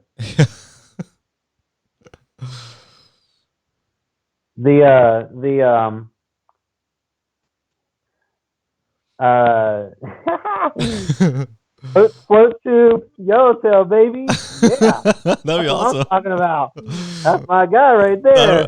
You gotta go for it. So good. That's cool. You could have jumped off the point of Mission Bay, and when they were like splash, they were like was it blowing up on the Ralph of Mission Bay? On the jetty. Yeah, off the jetty. Yeah, So yeah, that was 2015. They were doing that. That's when the tuna were in La Jolla for a while. That was cool to see. That kid got a 44-pounder off the jetty. I don't know if you saw that. You remember that? I don't remember seeing that. Okay, hold on. A segue while we probably answer some other stuff. I'm just gonna pull it up. Yeah, this was it was an SD. Oh, I think I know who it was too. I'm gonna just do some quick shout outs real quick with people on here. Guys, thanks for being on here, guys. Hope you guys are enjoying the show. I see 35 current viewers. Yeah, I think whenever he goes to share a screen, it disconnects him. So he's gonna call back. Don't worry, Kevin will call right back. You'll figure it out. And let's see, I'll put him here for now. I'll get this screen back over here. There we go. Hey guys, it's been a while. Here we go, no number. Okay, so welcome guys. I haven't done shout outs. When Kevin calls back, we'll go back to the interview, but everybody's here. I hope you guys are enjoying the show. Sam, Darren, Mark, Ray, Paige. Here it comes. All right, Roman, All right, I give back. up on doing the whole thing with the transition of screen thing. I'm done with that. So you can rock that if you want. I'm done. I kill my computer every time. Okay, I think I can share screen. Let me see. Share screen. There's that kid that got it though, man. It was crazy. Is it on Instagram? It's on Google or SD Fish. It was on SD Fish. It was 40. Just type in 44-pound yellowtail off Mission Bay jetty. Okay, I'll bring that up real quick. In Google, it'll come up. It was in 2015. Maybe 15. I'm pretty sure. Let me get you back on the screen too. It was really cool to see though. Like it's such a cool, iconic. Like there's no shore fishing photo that has spoken to me more than that one. I gotta look it up. 44-pound catch yellowtail.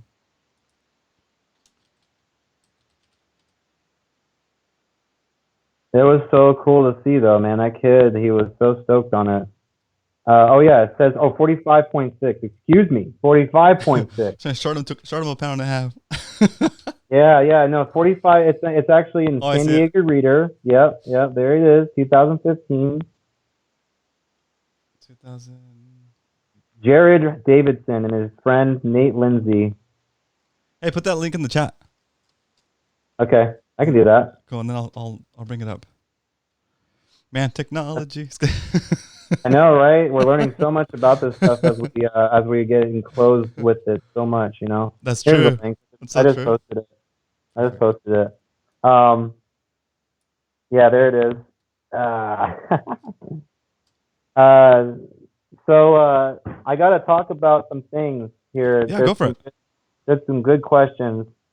Another Flores, 91 asks, fishing a yo-yo, that is good for Ghost 2, right? It depends. When there's squid on a nest, you will catch a white sea bass on just about anything that has a live squid pinned on it. It doesn't matter. You could put a I mean, it doesn't matter. Like, if it has a hook and you put a squid on it, it's gonna get eaten. Those fish are pretty stupid when they're eating squid. But a yo-yo iron with squid is pretty standard issue sea bass fishing. I personally love to fish a different thing when I'm fishing on a squid bed for sea bass and yellowtail. I'm gonna go grab it. It's kind of new. That I've posted about this many times, but I'm sure that some people are still working around and seeing some stuff on the internet and coming around. So, all right. Here's my casting box to sea bass. Nice. There's you can see some things in there. I see some squid in there, some squid type shapes. I'm gonna go split screen with you for a second to show this. Where is it? Over here. Show that. Oh, that's something else. That's IB. That's IB. Oh, actually, that's crystal pier. Excuse me. Oh, so it's not the guy. No, that's not the guy. Oh man. The other kids. I just posted the link so you can go get it. All right, cool. There it goes. See, it's Matty Two Hook sent that photo you. He says that's a 54-pound yellowtail caught off crystal pier. We could talk about why those guys are catching that stuff because that does happen quite a bit. But anyways, this thing I'm showing you is the real deal. That thing is the real deal. It looks realistic. It is the real deal. Like, this thing is one of the coolest baits that's ever come out on the market. This is the Savage Gear squid. It looks like a squid. It does, yeah. It feels like a squid. It's hollow like a squid. It sinks like a squid. It even has a little glow paint in here. It glows like a squid. Oh, that's crazy. It's a squid. Like, when you pin squid on this lure with that single hook it comes with, you pin 1 or 2 squids on this thing and you drop it down there, you will smash any fish that is on a squid bed. Any. Like, this catches everything. Yeah. It is the coolest squid fishing lure, and it's a great casting lure, and it catches calicos. Halibut love it. It's a Savage Gear squid. It's a really good lure. I'm really good friends with the Savage Gears guys, and they've been helpful in sending me a bunch of this stuff to test out, and I can tell you it works super good. Last year there was a little bit of squid out there, yeah, and this thing was catching sea bass, and I was using this size squid. This is actually the one I was using. This is the one I'm using. This is the little mini market squid. So here was the biggest one they make. I think this is a 10-inch. Just crazy. And this one's a 10-inch. It looks good. Would you fish this? Would you fish these if there's no squid around? Like, would you just fish it? No, because when the fish if there's no squid around, the fish aren't focused on squid and they're eating something else. Like, I fish squid when there's squid, and that's it. So, I don't have fresh squid, and I don't fish on the empty squid beds. If there's squid around, then I'm fishing squid. If there's no squid around, I don't fish squid. I fish something else. I fish a mackerel most of the time, or I'll fish cold sniper jerkbait or a stick bait. Those are my vices. Perfect. But the Savage Gear squid is the lure to have when you're fishing on top of squid beds, especially. I really particularly like that lure. I think it's a super, super good bait. And for the money, it's just a good lure. Another guy, Eddie Manduano.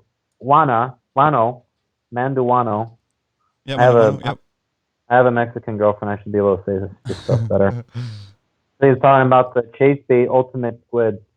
I actually love that idea for that lure for big bluefin. I mean, I love flat ball fishing for bluefin now. It's super addicting.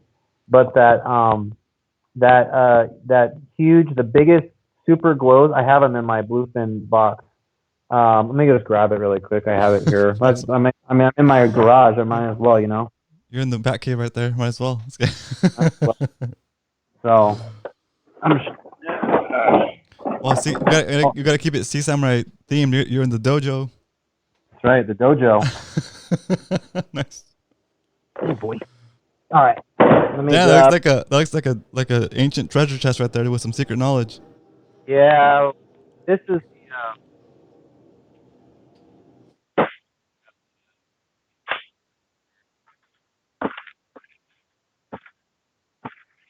I have them.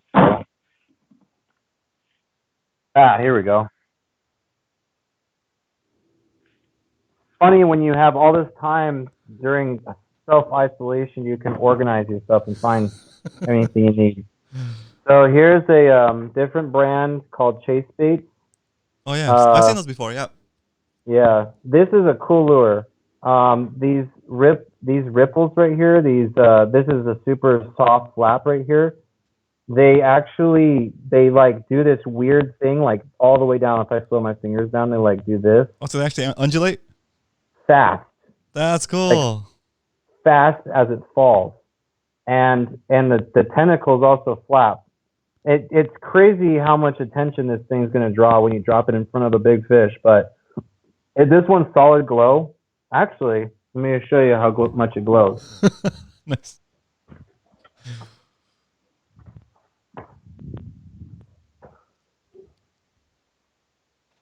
You can't really how do I turn off the brightness on this thing? Will you still see me, I wonder? Let me try that really quick. Hold on. This will be cool if I Cool yeah, demo. what's this? Yeah. Okay, there you go. Oh Can yeah, you see me? you can actually see it. Yeah. Okay. That's funny. It's so cool the way this thing glows. I can't actually see myself anymore. Hey, if you turn it, there you go. Cool. There you go. Yeah, you can see it. You can actually see the green coming through. That's funny. It glows so bright, you really can't see it. Oh, there you go, a little bit. Anyways, it glows so bright in the water, which is it's a really important thing to try to do when you're bluefin fishing at night, is to try to get all the attention on this lure. So, anyways, this is a chase bait squid. They're cool. I'm not super big on them for fishing like slow. This is a fast bait in my opinion. I want to put this in front of a bluefin, and I want it falling with an 8 to 12 ounce egg sinker and glow, and I want it to get annihilated 300 feet down. That's my goal with this. That's awesome. So good. It does different things. Like if the bluefin are eating like they did last year when they were on Clemente, and they were out there and eating that squid fly lines or like on an egg sinker 100 feet down, like you'd throw this thing down. We were going to go do that before the weather got crazy out there. Yeah. I was going to take the gear guys and go get a couple of them on this, but it wasn't super good. The weather was crazy during that time. Okay. So awesome. So right now, primarily, are you when we hopefully when the stay at home thing gets lifted, will you be doing mostly kayak fishing or off a boat? I don't know. It depends on when we get lifted. Yeah. If we get lifted by May, I want to go catch sea bass right now. Like they're biting right now. Like this is the time where I almost always go out and I fish sea bass hard and get them. It's a very good time to fish sea bass all the way through May, but it's also May's kind of the kickoff of bluefin, so I'm kind of torn at what I'm going to do. But I've honestly, if I was to go back out, I'd go and do I do bluefin. I love bluefin fishing. I think that there's nothing more crazy to do than to try to catch a bluefin with you and your buddy that's above 200 pounds and like see all this stuff happening. You're just see this fish and you're like, I mean, the one most impressive thing I've ever seen, aside from actually landing one of these things and seeing them eat a flyer off and the yummy and like all this other stuff, was seeing them free swim. I saw one time last year, it was really early, like March, and they were off in Sonata quite a bit. And we went down there with my boat, brand new. Like I've never been on there, I never ran. I wanted to see how large this gas tank was in this boat. Yeah. So I was literally like, let's go and run this thing until it runs out of gas. Nice. Which is stupid, but you know, whatever. You got to find out how much you can run and find out how big the tank was. So, and the guy that bought it from me, it wasn't a 110 gallon tank. It was 85. So learned some lessons there. The fish were so hard to find, and we came up through the trough at the bottom of the Coronado Canyon and way off of it towards the mushroom, and we were coming up, and we were trying to run this. Actually, we were just coming home, and it was the craziest crappy weather, and like the boat was awesome, it never had a problem, and I was looking out the window, and I was like, huh, whoa. And it caught my eye, and I was like, is that dolphins? And it was 200 to 300 pound bluefin that was cruising with the surf. And I saw the purple, and I saw the gold lateral line, and I was just like, wow. And it just changed me. Like, I was just like, that fish is a super fish. Like, there's no fish that can top that fish. That fish is a cool fish. And since then, I've been so hooked on that fish. I can't tell you how many sleepless nights I've had, and I spent the most money of my entire life on this fish. I bought a freaking boat for this fish because I can't get on a kayak, and it drives me nuts. This fish, it drives me nuts. This fish, like there's no other fish in this stinking world that is as hard to catch as a bluefin above 200 pounds. Like, it is so hard to catch one of these things on anything. Yeah. But there's guys out there that do it, and they're so good at it, and I'm just so jealous sometimes. I'm like, man, these guys are so good at catching these bluefin, and they're good, man. They're really good fishermen for these things, and they've spent a lot of time. And like, if I spent as much time as those guys, maybe I'd be half as good as them. But it's great. It gives you like that motivation, though. You have that drive. You still have that. It's like a new species to conquer or like to learn. It's really cool. Yeah. So I'm gonna go back really quick. There's so many good questions on here. Is this a lot of questions? Because there's a lot of good questions on here. These guys are all fishermen, and they know what they're doing. And if not, they're in here trying to learn. So and I try to foster an environment where it's okay to ask questions, and you're not gonna get shamed for asking a dumb question if you're a beginner. So no dumb questions. Definitely none. Before you. So if you want to answer a couple more questions, I need to actually take a break. I need to go to the restroom real quick. So this is like, so I'm gonna let you take over for a second, and I'll be right back. Is that cool? Yeah. Okay, yeah. Let me go. Take your time. The one question in here that kind of made me come back was the flat fall conversation. Yeah. Perfect. Go for it. Yeah, so flat falls are an interesting. I don't know if you guys really know where a flat fall came from, but flat falls were originally designed. The slow pitch jigs were designed for a totally different style of fishing than flat fall that we do out here in America. Flat falls were originally designed in Japan with the intention of being more of like a slow jig, a super slow jigging motion with a really erratic fall. When you give it a lot of line, you spit a lot of free floating line into the lure. And what happens is you get that classic shuffling on the way down. It shuffles like this. But the only way you get that shuffling is by throwing a ton of line into the lure to be able to get that crazy erratic action. And slow pitch jigs are fished on these really thin rods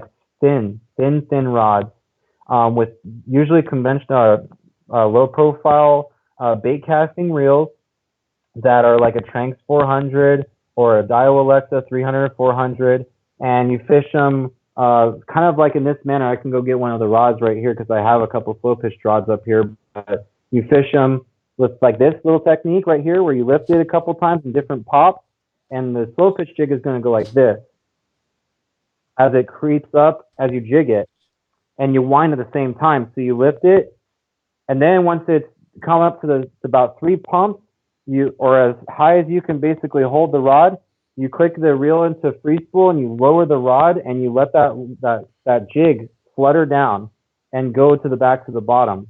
It's very different than what people do with flat fall jigs out here. What most people do is they treat it like a yo-yo, which is fine. The fish eat it, but it's not like what they actually design a flat fall for.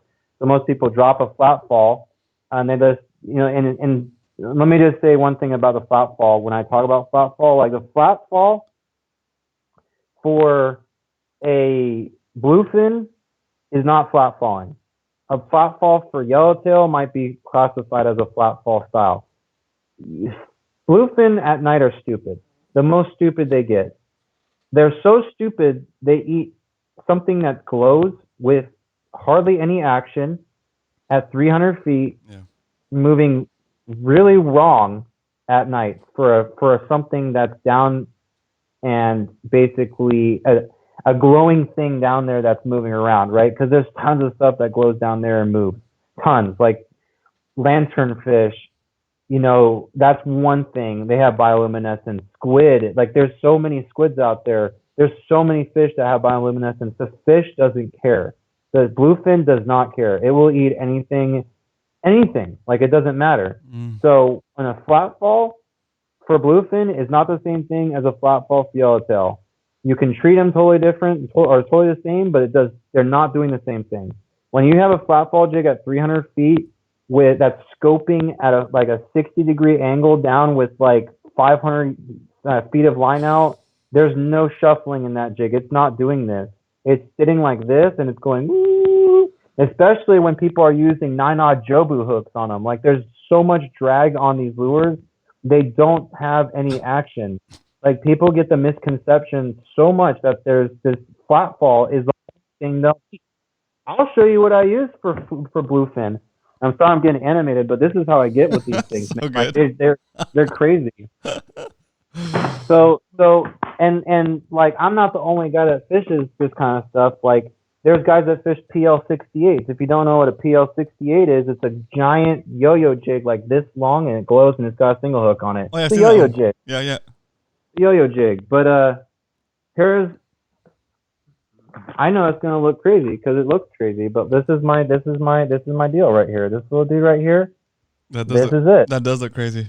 It's crazy. It's got these giant fluffy hooks on it. It looks ridiculous. These are these hooks are BKKs. They're made in Japan. They have these really cool.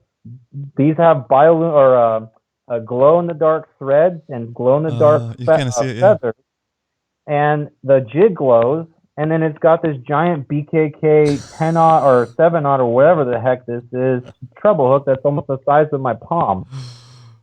So the fish doesn't care. Like the fish is going to eat the thing. The bluefin is going to eat a falling glowing object if it sees it, and it will eat it and it will destroy it. And it's different than a flatfall jig. Like here's another one, right?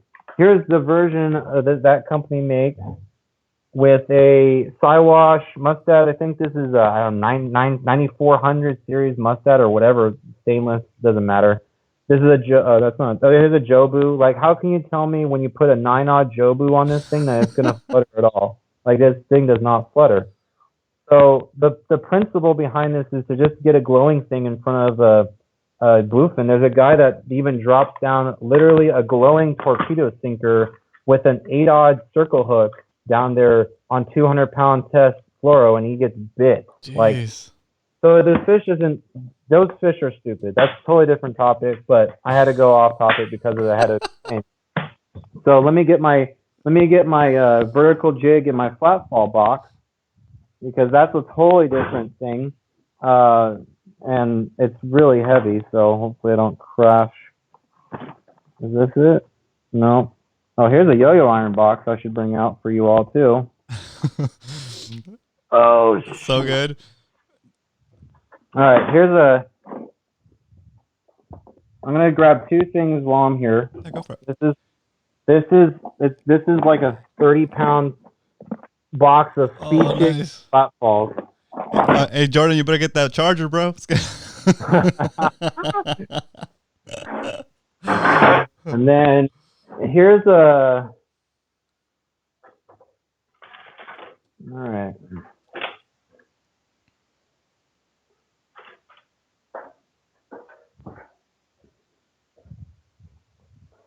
All right, so it doesn't have a flat fall on it because this is a very good sheephead setup. Nice. I'm just telling you, it's a secret deal right there. Slow pitch jigs are excellent sheephead reels and rods. Just saying. This is a slow pitch reel and a slow pitch setup. This is Alexa 400. It's got this really thin. You can see like this little rod is what you fish a slow pitch jig on, and you fish it very particularly. You put it underneath your armpit. Here's a super long butt. You put it underneath your armpit, and you fish it like this, and you go lift, lift, lift as you reel, and then you fall. Let it fall on a slack line, and that is how you get those slow pitch jigs to do the shuffle. Yeah. Okay, that's cool. So this.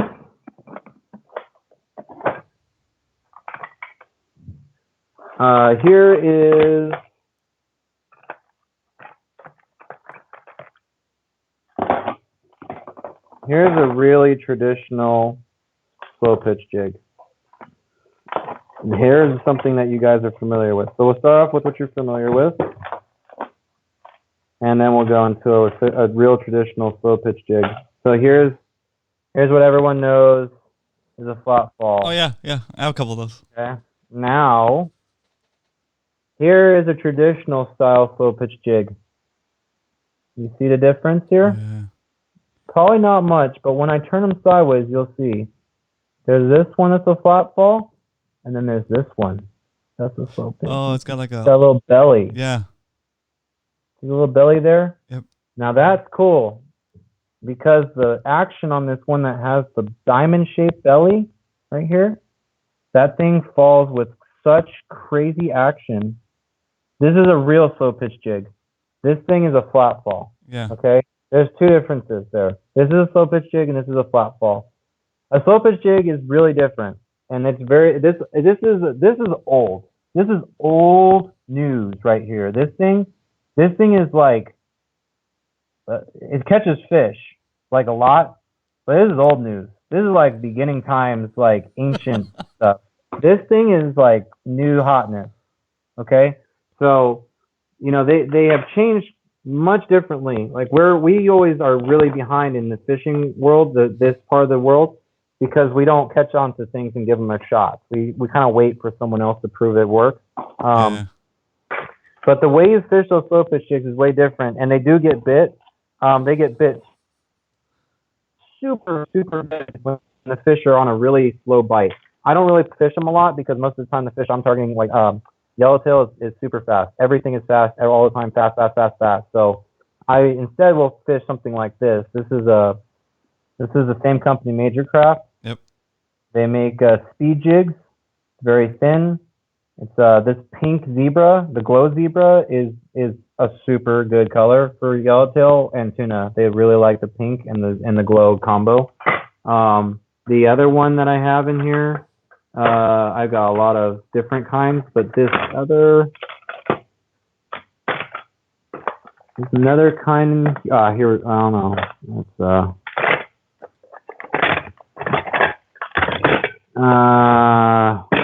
here we go. This is a super elongated style vertical jig. It's really narrow. It's 200 grams. It sinks like you've never seen a jig sink. It sinks so fast with braid on this. Yeah. The reason why these are so good for Yellowtail is because unlike a yo-yo jig, I have my box over there, which is really broad, kind of like the flat falls. They're really broad. These are very narrow for the same amount of weight. And they get down crazy fast with a little bit of tension. And you need to get fast when you're vertical fishing for Yellowtail because you only have a couple of seconds to get down there or else they're gone. You have about maybe 10 seconds to get down to the Yellowtail school, and if you don't, you're done. They're already gone. So that's why it's super important to be on top of it with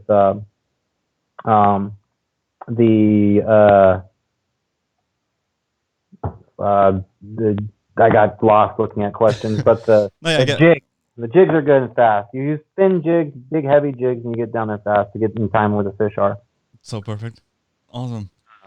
I've tried the flat falls in La Jolla many times. They get bit. Not going to deny that. They get bit by everything you get. As long as you put it in front of them, they'll eat it. The Japanese style, I really enjoy fishing those small jigs for rockfish. They're really good. The vermilions go crazy over them. It's so much fun. Like you fish it in 200 feet and you have so much line out and you're using these super small rods and you hook a fish and it's like you hooked a 20-pound yellowtail. It's great. That's so good. Yeah. Awesome. So yeah, shallow water sea bass. That's a long conversation right there. Uh, Depends on what size fish you're looking for. Sometimes the big ones aren't always shallow, and sometimes they are. And it's definitely a tough, a very tough. A sea bass is a very tough fish to understand because they have so many different behaviors. Um, the small ones do things that are bigger different than a big one. A big one does things that are different than a small one. They school differently when they're big. They school differently when they're small. They're eat different things when they're small, and they eat different things when they're big. So That makes sense. um, Cool. So pick up. I see more questions coming in. Let's unless you see a question that you really want to piques your interest, let's go back to the interview style. But if you do see a question you like, let me know. We'll and you can answer that if you want. Does that work? yeah. Go ahead. I'm Perfect. sure there's going to be Spencer Allen asked a question.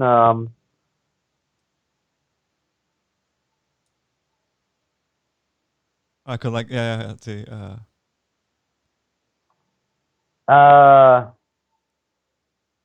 I'll type in a conversation. Go ahead. I'll No, listen. no, you can if you want to answer that question. That's good because I mean it's all good information. Well, the question is about the bait migration. So I do a seminar every Fred Hall. I do it multiple times in the week. I actually had a 2 hour seminar 2 different times in the week. Dang. It was a very long one.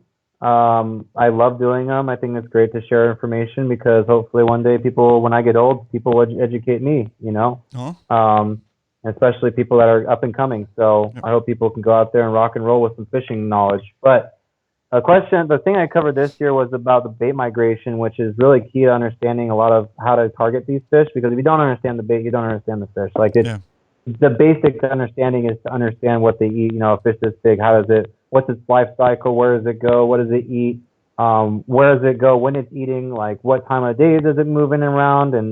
And where can you find them in different times of year? So I covered that. But the question that Spencer had was following up to that, which was about LA and how they migrate. The bait migrates. So bait migrates differently because the bait is going to go through those zones very quickly until it gets to a spot it likes, because there's not much that's in LA that they stay around for. It's a very weird zone there in front of LA and like Newport. There's some zones that are very good because they have easy access and quick access to deep water. Yeah. But some places like Newport have zero, like virtually no drop off there until they get way past like the rigs and stuff like that. So the bait, you never get to see the migration like it can be, and it goes right through those zones up into like the Channel Islands and past there and to Monterey.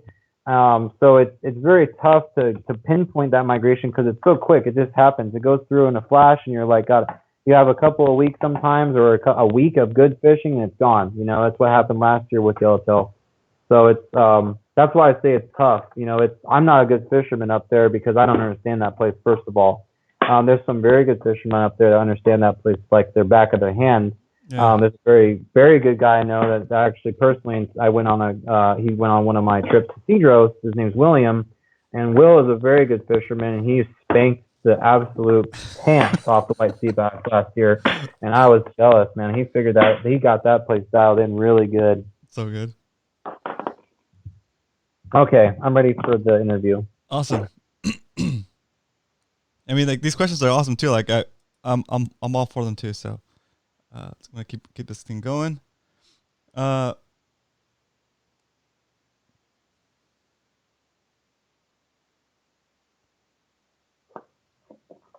glad these guys had a good time. Yeah, it looks good.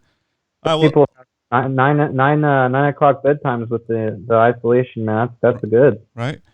So let's before everybody starts to take off, and I know a lot of people gotta go. It's been 2 hours. We normally do an hour, so good job hanging in there, guys. I think it's a great opportunity to have Kevin on, so I want to take advantage that he's here. But before everybody starts to jump off, can you give us all of your social media stuff and any websites you want to promote so that people can make sure and go to those? I think somebody asked if you had a YouTube channel. Yeah, one thing I'll pitch out there, I'm not so big on social media as I used to be because I've got a lot of stuff going on, and I really would love to do it again, and I might, because now I have more time to dedicate to things I could do myself. And I've gotten very good with editing, video editing on my own time and working with Hobie. So Perfect. I'd like to get back into that again. But one thing I'll say is, right now, more than ever, fishermen need to be sharing a lot of the information they're getting from their local representatives. From CCA, for example, like there's different communities and different people that are out there with your best interest in mind as anglers. And there's a lot of weird stuff happening out there in the world. Like this coronavirus stuff is so strange. Like we're all sitting here at home, like we're going, waiting, when are we going to be able to go and live a normal life? But right now it's most important to really stay aware of the political game that's going out there in our fishing world. Like if you haven't already seen it, there's plenty of there was this whole thing about Mono and Inyo County and how some guys were out there fishing super close together. Guys were still taking clients out and amid all these things going on. And not that I don't agree with it or whatever, it doesn't matter. But the point is that the DFG, the commission, was actually going to be granted. They were pitching a new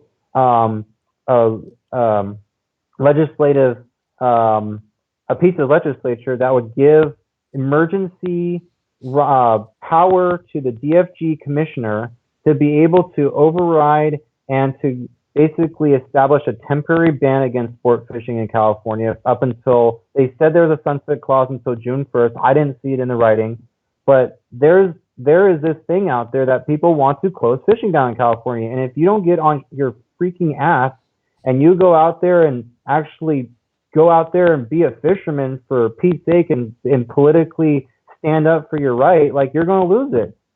Like you're going to be in danger of having some other stuff happen in the future that you won't have control over. And I think it's super important that at least you make yourself aware. You make up your own thoughts about how this whole thing's working around. I believe that it's a really bad thing. Personally, I'll speak out about it. I think that I have lost a lot of trust in the commission because of things that happen with the MLPA. I just don't trust so much what they're doing, but if they can give a sunset clause and they can put things inside of this piece of legislature that's going to be out there, you should be out there reading about it. Read it. Like you have time to read it. Read this 25 page or whatever, I think it was 25 page. It's like a 25 page PDF. Yeah.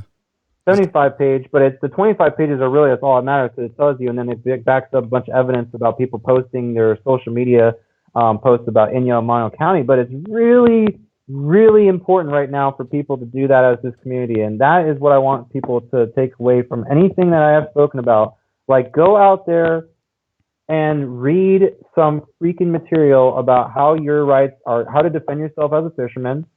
I will tell you right now, there's a California constitutional article. It's called Article 1. It's in Article 1, Section 25. It allows you as a fisherman to go out there and to have your right to be a fisherman, to go out there and harvest fish from the ocean, access the ocean. It's your land. You are there as part of a resident of California, as a citizen of America. You can go out there and fish. And if someone's going to go take that away from you, you better be putting up a damn good fight, because I'm going to be putting up a good fight. Let me tell you, I'm going to go fishing. I'm going to go fishing when it's okay to go fishing. I'm going to be safe about it, but when I'm able to go fishing after all this is said and done, I'm going to go fishing, and I will be fishing hard. And if anyone's going to tell me that I can't go fishing when it's time to go fishing, we're going to have a problem. So, like, I'll be in jail if that happens. I will not care. I will maybe move. I'm serious about this. So, I don't know, man. It's just, there's some weird stuff out there. I get super animated about this. Like, all my friends, like, I'm sure they go, "You're a nutcase," and I'm like, dude, like, I don't know. The way I read that, like, in this piece of legislature, I could put a piece of, I could put a couple links in here on my Instagram. I've been talking about this for about the last week. Yep. We've had the guys from CCA come on here and give us a little bit of breakdown on what's going on with that too. So who was it, Wayne or Chris? It was Chris and Wayne, actually. We had both of them. Oh yeah, we had Chris and Wayne a couple last week. We had both Chris and Wayne, and then I think after that phone call didn't go right with them, Chris came back and gave us like a little update. So yeah, it didn't go right because people were upset and people wanted to call in. Like, if you're going to tell people that they're going to lose their rights for fishing until until June 1st, supposedly. Like, So yeah. So according to Chris and Chris, if you're on, you can call in if you want. If you're watching, they did put in a sunset clause for like a month or so, where they would have to act to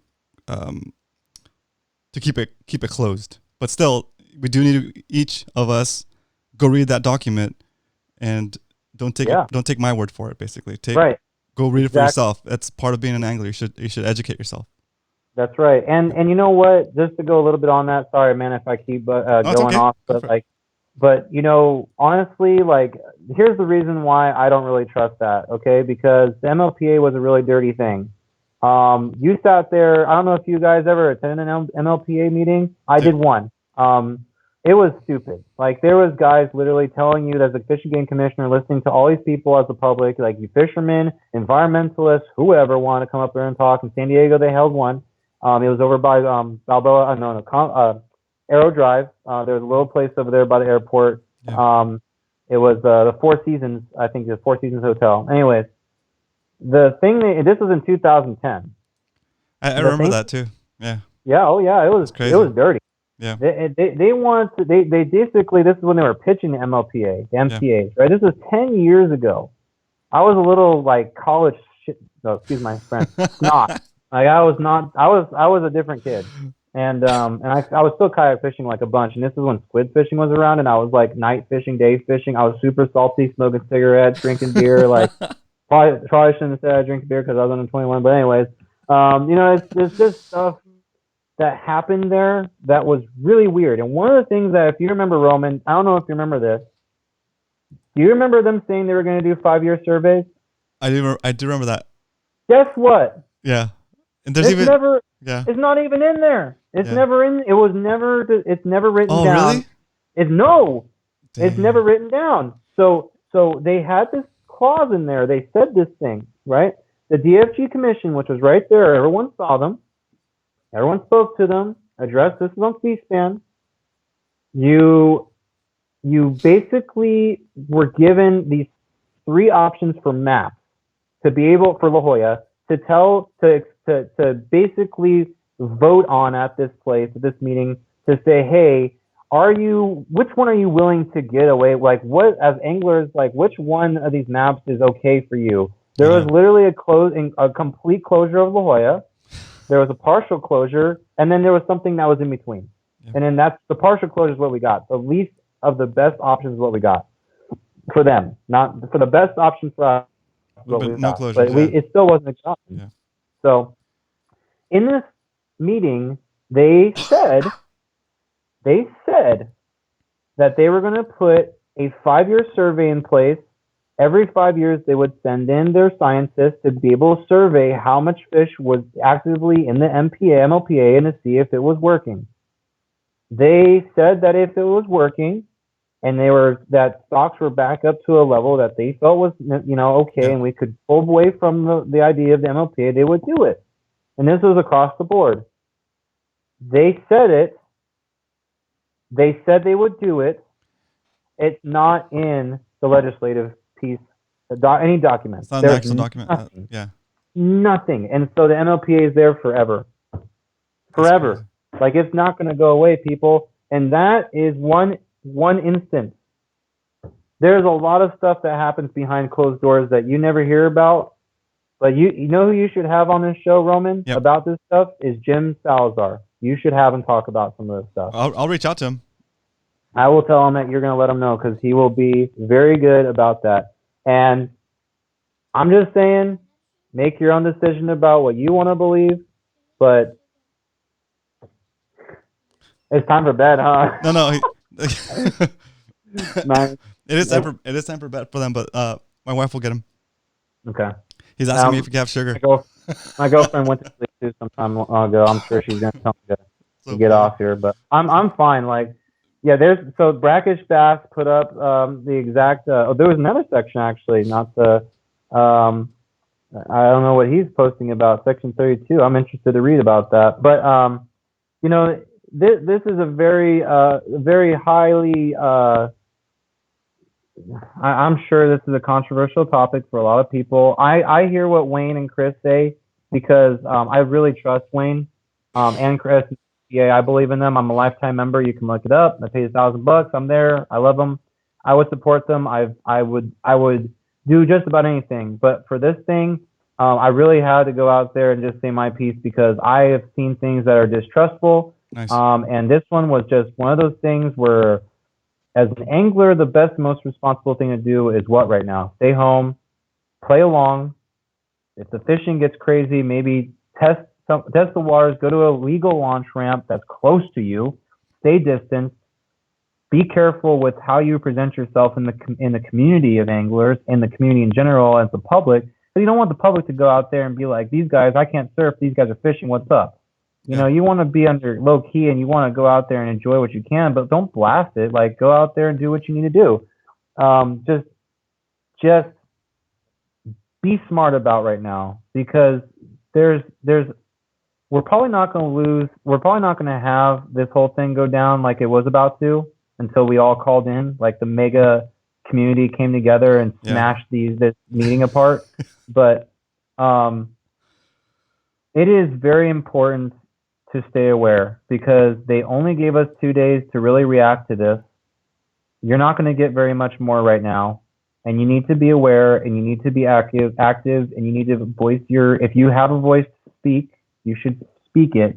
If you don't, then you should help educate people about your opinion if it's valid and you have factual evidence and you have representation based on constitutional rights, based on law, based on things that matter, because that's all the Fish and Game Commission is going to care about. They don't care about anything else except for if they're breaking the law finally. And the one thing I'll say is that people did take notice, because Governor Newsom really went out there, and he actually, I don't know if you saw this, Roman. Yeah, we played it on the show like last week. Good, because that is good, because finally, you know, someone's they hear us, you know, and I wrote my nasty long email to them and explained, you know, my rights as a fisherman, and I did it, and I told other people to go do it. I gave a blanket statement about how to do it. And that's just an effect as being an effective messenger, and everyone else that has access to it can do the same thing. Like, be a good voice out there, be a reasonable voice. There's no need to go crazy. Yeah. When we were at the MLPA meeting, like, people were super kind. They represented themselves as a professional. Yeah. You should always do that. That's how the community should always respond to these things, and that's how we should keep going. So I think we did that this last week. Yeah, I think it's rescheduled, or I think it's rescheduled. I'm not sure, but they said April 15th, but now it's actually about Inyo and Mono County, so it's back to the original issue and not a blanket emergency action. So I hope that's still the way it's going, but I'm staying pretty updated with what I can see. But I think it's April 15th is when it was rescheduled. We can just check the CCA Instagram. If you guys, here's one that you should follow: Sea Samurai. That's my Instagram. But the second one you should follow is CCA.com. CCA California. That's the CCA California on Instagram. Fantastic group of guys that support us. They will be able to, April 15th at 10 a.m. is when their next meeting is. I don't know the whole details. Actually, they're still talking about they're talking about recreational angling still being completely, all of it, sport and recreational fishing. Well, let me just read their post to you. Yeah, see, the thing that I'm worried about sometimes is that, yeah, we don't want to give up the right to fish, of course, but in a time like this, we should be keeping ourselves home without anybody having to tell us to stay home and not fish. That's right. Like, the reason that they're, I think the reason they've been doing this is because they see people out there still doing it. That's right. It's like, if we don't police ourselves, they're gonna make rules for us, and even the whole mass of the fishing community, will that be enough if they decide to just go ahead and do it? You know, like, we still got to we still got to put up a good fight, but like, also part of putting up that good fight is to not give reason to have extra rules. Right. I mean, I haven't fished since I mean, God, I don't even remember the last time I fished. That's how long it's been since I fished. You know, I think everyone else is in the same boat as us. Yeah, I but think a midweek before they closed it. Yeah, for sure. you know, I'm with you. Like, I've done the same thing. Like, I'm sitting here talking about tackle and I haven't used anything for a month. Like, come on, dude. Like, go fishing, Ray. You know, I'm ready to go fishing as much as everyone else is, but like at the same time, like, you know, there'll be a time where something's got to give. Yeah. I just don't know when, and I don't know when this will be time. But if there's Bluefin right off Dana Point, and that launch ramp isn't open in time, there's gonna be a lot of unhappy people out there. Yeah. So. And a really good takeaway on this is really to don't take fishing for granted. Stay informed. Be aware of what's going on. And like, I joined CCA last week. So good. So I'm a San Diego chapter member. Good. And all so right. I encourage everybody else to do so as well. They're out there working on more things than just this. So yep, it's a good organization. And go to their chapter meetings.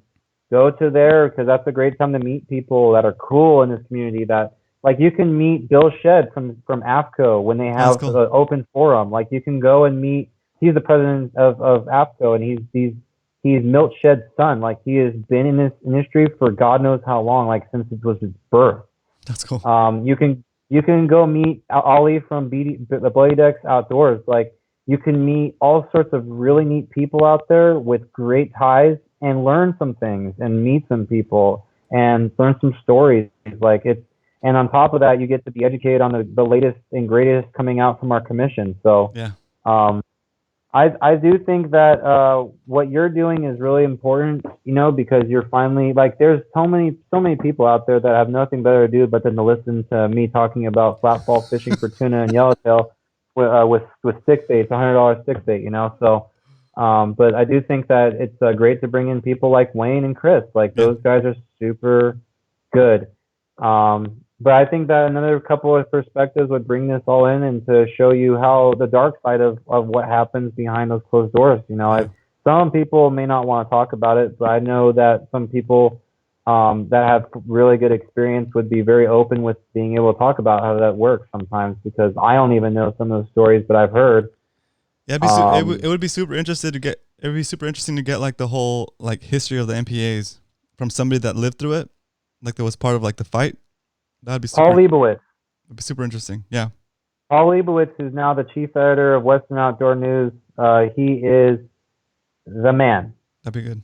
Talk to him. I'll send you a couple of contacts, but like, Paul's been through every fight. He was the one to lead the fight for MLPA, and he's the one that was at every meeting.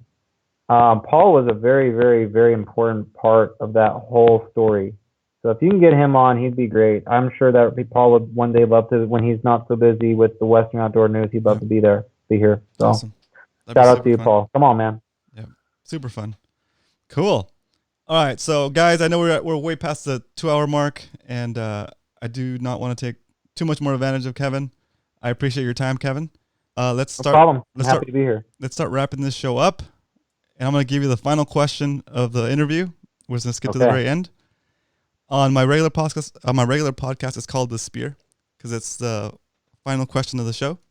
But I'm going to tweak it for regular hook and line fishing, okay? Wait, say it again. You cut it out really. Say it again. Yeah, but I'm going to tweak it for hook and line fishing. So the question is, with all of your experience, what's the most important thing you've learned about fishing?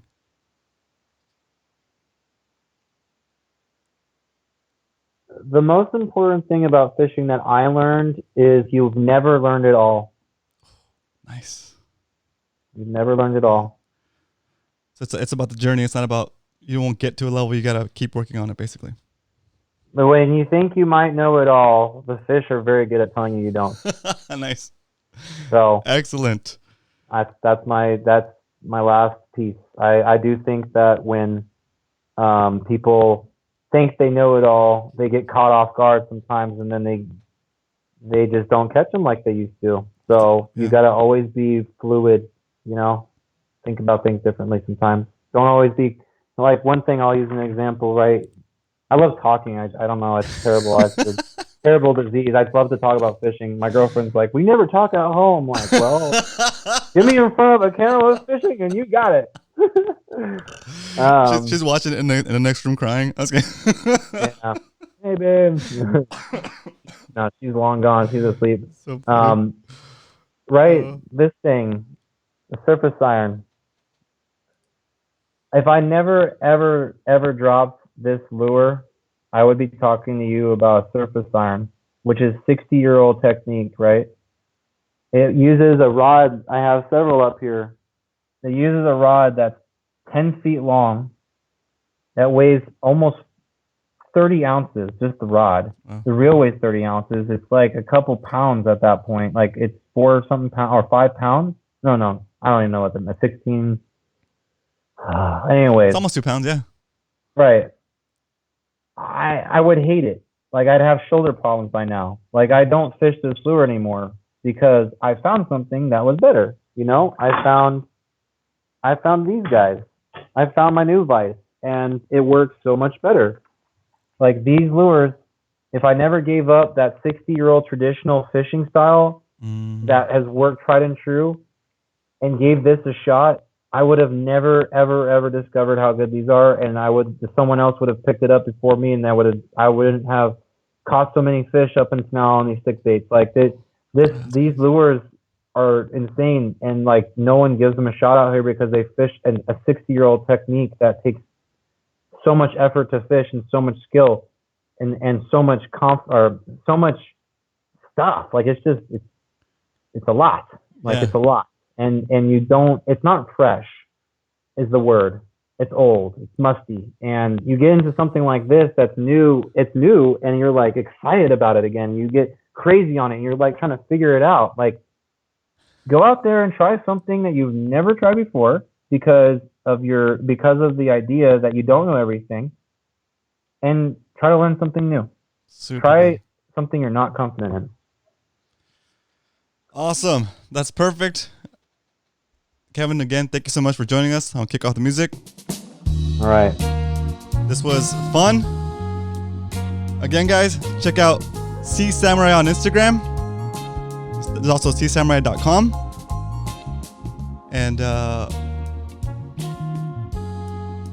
thank Kevin for being on the show. Go hit him up on Instagram. Go follow him and make sure you leave a comment. You can comment on the post he put about the show, actually. And quick shout out to everybody that's still in the chat. I appreciate you guys. Thank you guys. Yeah. Ryan, awesome. Ray, Maddie, Jet, Uncle Dan. All these guys are always here. That's so awesome. I got a couple new guys in here. Good job. That's awesome. Super fun. Okay, guys. So we'll be here Monday through Friday, 7 o'clock. I'm trying to do too many things at once. There we go. And I had a good time. It was an awesome show. Kevin, you just killed it. Thank you. Again, I appreciate you. Yep, I appreciate this. Thank you. And anything else you want to shout out last minute before the song plays out? Do I get to hear the song? Yeah. Okay.